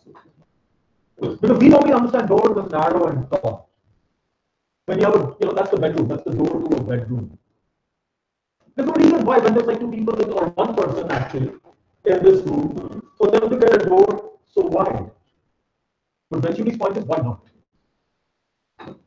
In many ways, he's really challenging the way we look at buildings. For example, if you look at this inside the house, so that's how you enter the house, right? There are some elements that are massive in size. There are the elements are all out of scale. You have a staircase here that doesn't lead you anywhere. Like this staircase, after it takes you to the upper level, you see how that staircase broadens there and then suddenly narrows? Just because. You go to the second floor, the interesting thing is there is another staircase, but it's so steep that you can never climb it. And it just ends in a window. But the staircase is there. It's really to make that statement that it's a staircase doesn't need to be is more than just a functional thing. A staircase is also a device of display and many ways it's a criticism. Not everything needs to be functional in a house. There's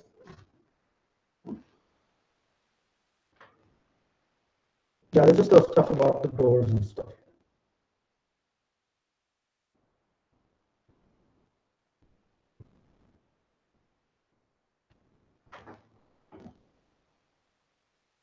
When you look at this house, you will realize that actually, let me see how I will do this. That actually, if I were to just isolate this part of the house,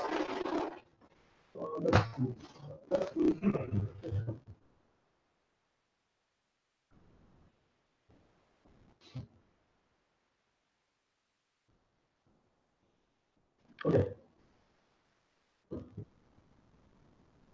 Look at that house now. This is one house. This is a standard modern house. You look at that. That is another response to form, where you've got stuff in the back and two stuff needing framing and entry. That's another house.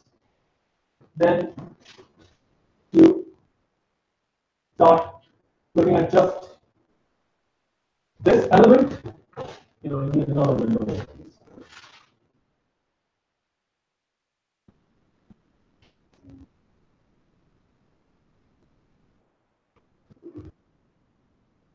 You look at that element, that's the third house. And that's really the beauty of the house for the mother, Vanna Venturi. That's really the beauty of that house. There are so many houses in one house. That's the complexity. And the contradiction is, some of these elements actually lie in contradiction to each other. For example, if you look at the staircase,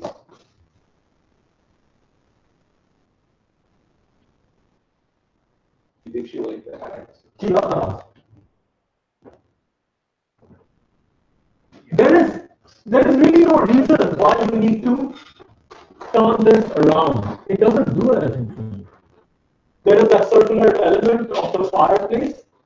That's massive. Because remember, that's the fireplace. You see the chimney?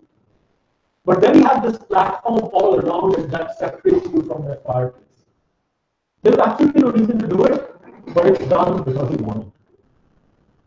So this is not a house that's easy to understand, but it's really well, it's an absolutely amazing house. Did she die? I have no idea. So are we allowed to say that in our, like, studio or thesis? I would. I wanted to. Absolutely. But you have to have a good reason. Because eventually you will write a book about why you want it. Okay. So, by the 1970s, therefore, there was a new movement in architecture called postmodern. And postmodernism is, you know, you take that building. No. Why? Why? It's not yours, but you can use it again. Oh, here it is, don't worry. I got it. But it's on the thing the whole time.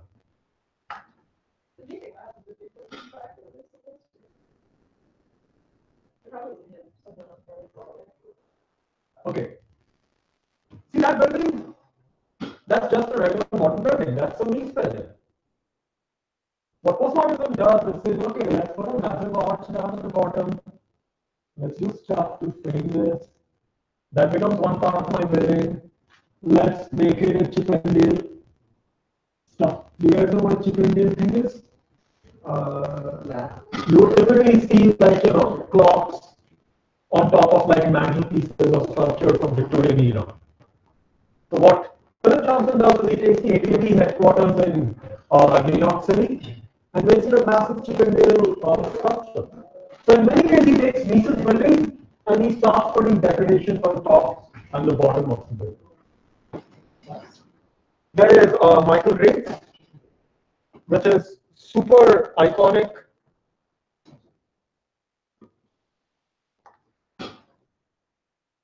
Now, who's the architect of this building?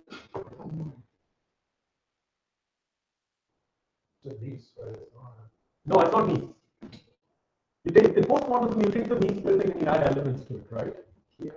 Who's the architect? He was a collaborator of Mies. Philip Johnson. Remember the guy who does the house in New Canaan, Connecticut? The glass house? Yes. Same Philip Johnson. Now, Philip Johnson in 1928 or 1932 writes the book called The International Style of Architecture, when at 26, he really gets to define what international style is. The idea, remember we talked about how there were all these buildings that were taken from places in Europe and, you know, displayed in America as the new international style.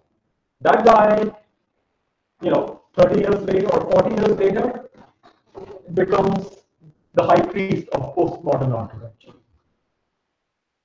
So it's amazing the guy who gets to establish the corporate, you know, Philip Johnson is also the collaborating architect of Mies on the Stevens building. His own house is a glass house. And then he decides that postmodernism is the style to go. There is another architect called Michael Graves, who's again a modernist architect in the 1960s. He builds the public service building in Portland. So this is as iconic as, say, Otto Wagner's post office savings bank, which what are the historic elements you see on this building? Because it's just a regular building like with windows, right? So where are the columns?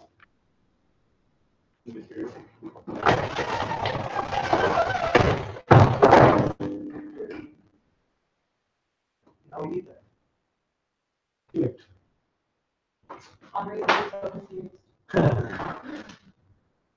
Okay, so where are the columns? Where you just erased. So that's a column, right? And remember, it's just like a Greek column, it was like stripes on it, right? Where's the capital? That's the capital of the building. And what's on top? Think arches. A keystone.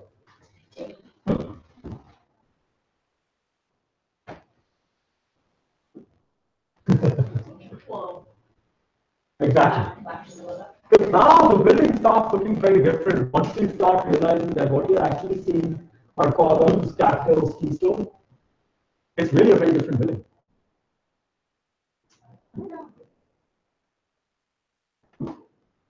Well, there's lots of elements. You see colonnades here. You know, there's like elements in this building that are not just about a very functional part of architecture. This is partly ironic. It's partly humorous. It's making a statement. It's saying, look, you know, architecture doesn't need to be bold. They actually, this building is almost on the historic register.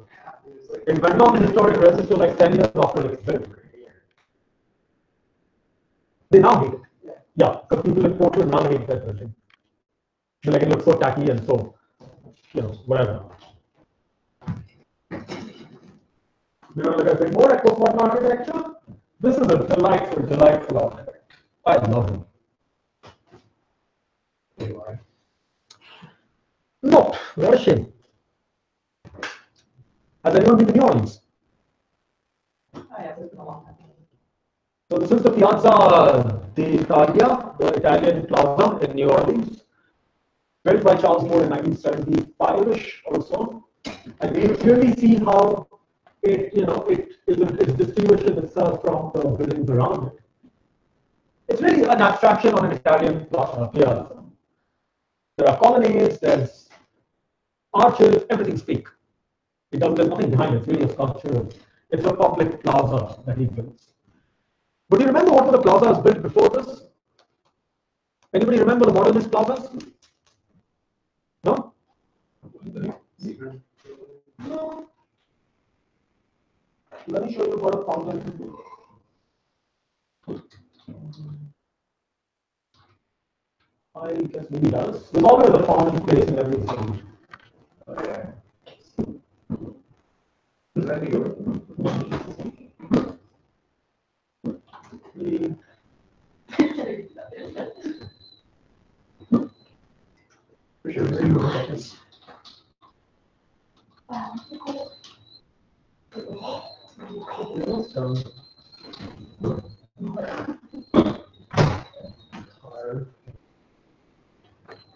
Like this.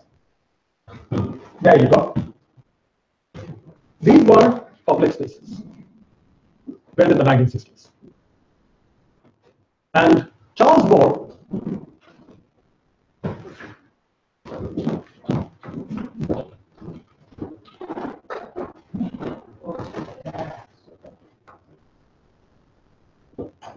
creates spaces like these, which is extremely reassuring for the public, because suddenly, if you are the person on the street, you don't feel your cultural identity is being threatened by buildings like these that you cannot relate to.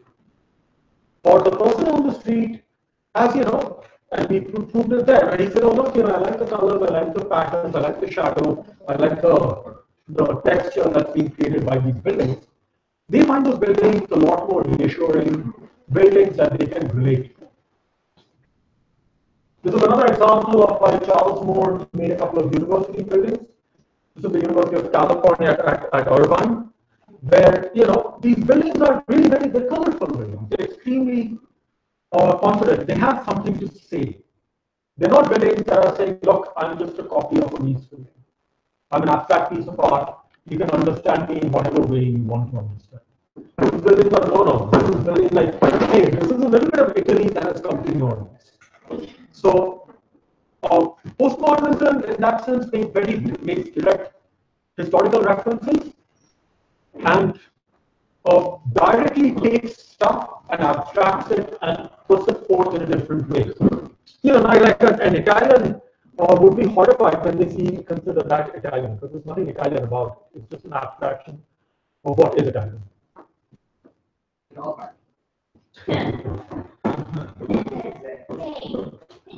This is another very significant example of postmodernism in 1980.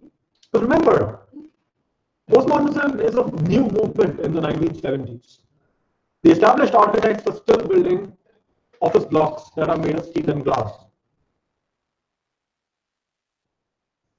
So, in 1980, at the Biennale in Venice, these group of architects like Aldo Rossi, Hans Hollein, these names should be familiar to you because I know somebody's doing a Hans Hollein building.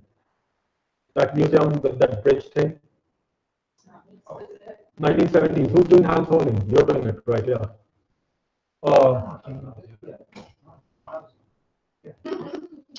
Charles Moore.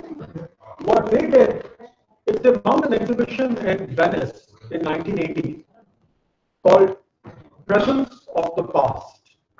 They're really making, hey, this is important, pay attention. They're making a case, because you have to read at least like 30 pages in that book to get to Presence of the Past. They're making a case that historic elements and historic buildings have a place in the present. And they're not talking about historic preservation. It's different. What they are saying is you can take elements of those buildings that people don't understand and incorporate them in modern buildings. So there's a theater that Aldo Rossi does that's floating down the water in Venice. This is a very iconic image of postmodernism because look at the design of the theater. There's nothing modern about the theater. It is as this could be a wooden theater somewhere in Europe in the 1600s. And that's what's floating down the river as part of that show. So,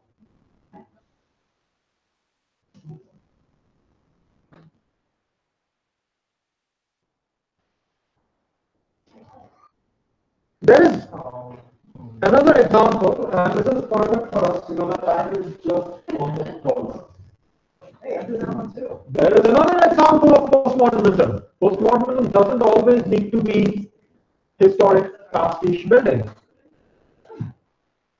What's the building? Yes. It's the Pompidou Center in Paris. What does it look like? Looks like an oil refinery. Because it's essentially an ironic statement. Well, by putting all your services on the outside of the building, you will almost see it as a joke on the rest of the buildings in Paris, which are all about historic and conformity and conformity and stuff like that. This building puts everything on the outside. They're like, yeah, you know. They hate it in the beginning, but they love it now. Yeah, it's fine. There is another building that Richard Rogers, who is the architect of this building. Who's the other architect other than Richard Rogers? Even I'm going to take away one full great point if you can't name the other architect. No, you're not. Yes, I am. No. I don't remember. Why? Who else can answer it? It is Piano, Renzo Piano. He gets your grade. Yeah. Well, he takes 1 point away from you, whatever. This is the Lloyd's building in London in 1986. This is example where Richard Rogers puts all the services on the outside of the building. These are the elevators going up and down. There's the toilets are all on the outside. Everything's plugged in, so that the center of the building is just for habitation. Again, this building, when it is built, is so disliked. No. Why is this building disliked? Why is it disliked? Yeah. It's built in 1986. Why is it extremely disliked by London? That's not my era. Wait, the one on the right? You want interest? Too far away from everything else. Yeah. It doesn't look like anything. It doesn't look like anyone's idea of a building. It looks like a spaceship. So much so that Richard Rogers would not get work in London for 10 more years after that. Or for quite a few years after he builds a masterpiece of a building, people in London won't touch him. Because they're like, he designed that building, we don't want a building like that. Again, now this is, again on the historic preservation list. Because the building just Clarence Davies too. No windows. You don't need windows in buildings like these.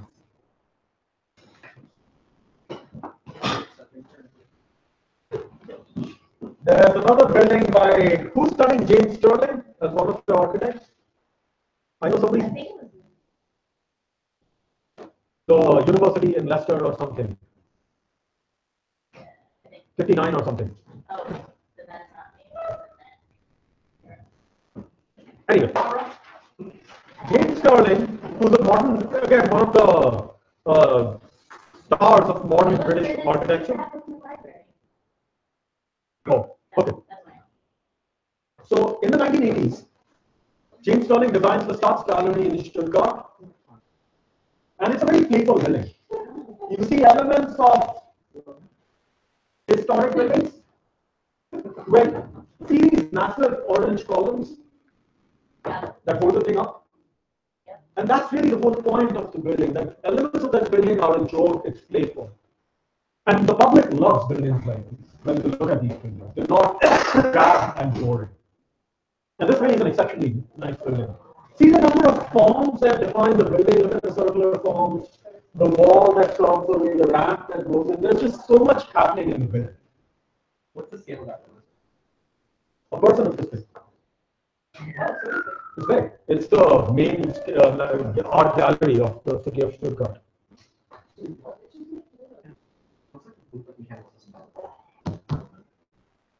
But remember, he's actually making fun of a guy called Schinkel. Schinkel does all the museums in Berlin in the 1830s or 1840s. And James Sterling is making fun of his architecture through, the elements that he's putting in the building.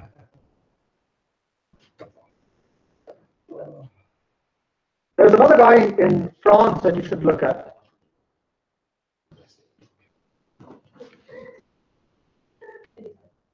This is Palais de la Marne. This is actually a housing. But you see how in the housing, there's a gateway that's like that's being created by just splitting housing units on both sides. I see that? Because it's all a joke at some level. But at another level, these guys relate better to this building than to it eco. Because remember, this is social housing that you're looking at.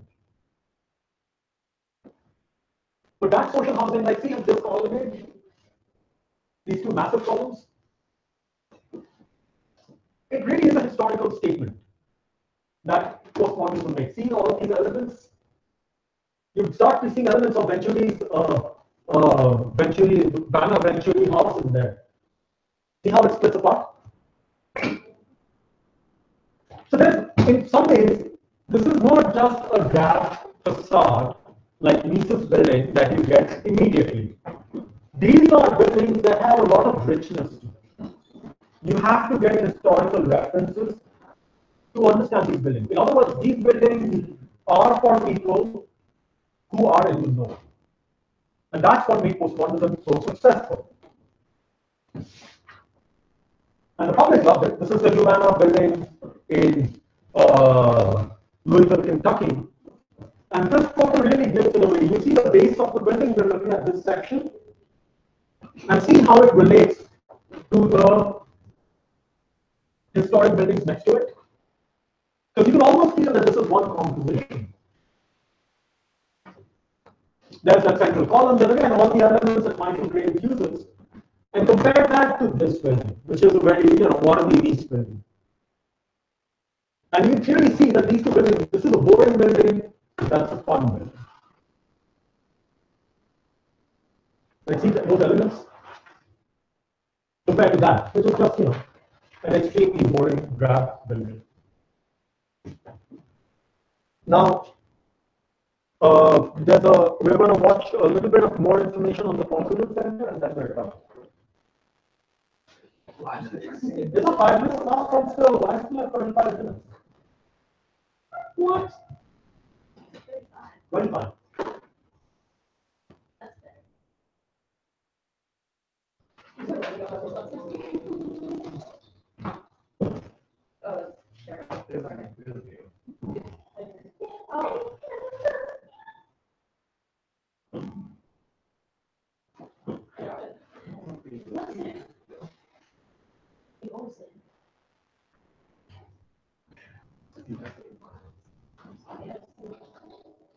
Oh, where to see it? I don't want it.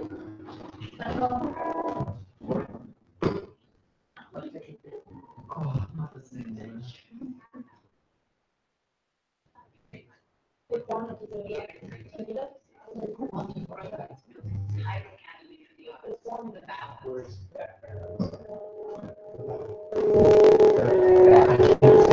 Maybe this value. That's what I thought you were saying.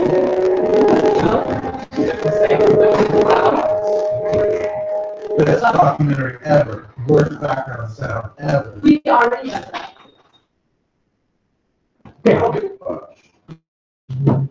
George Foreman. You know what you know.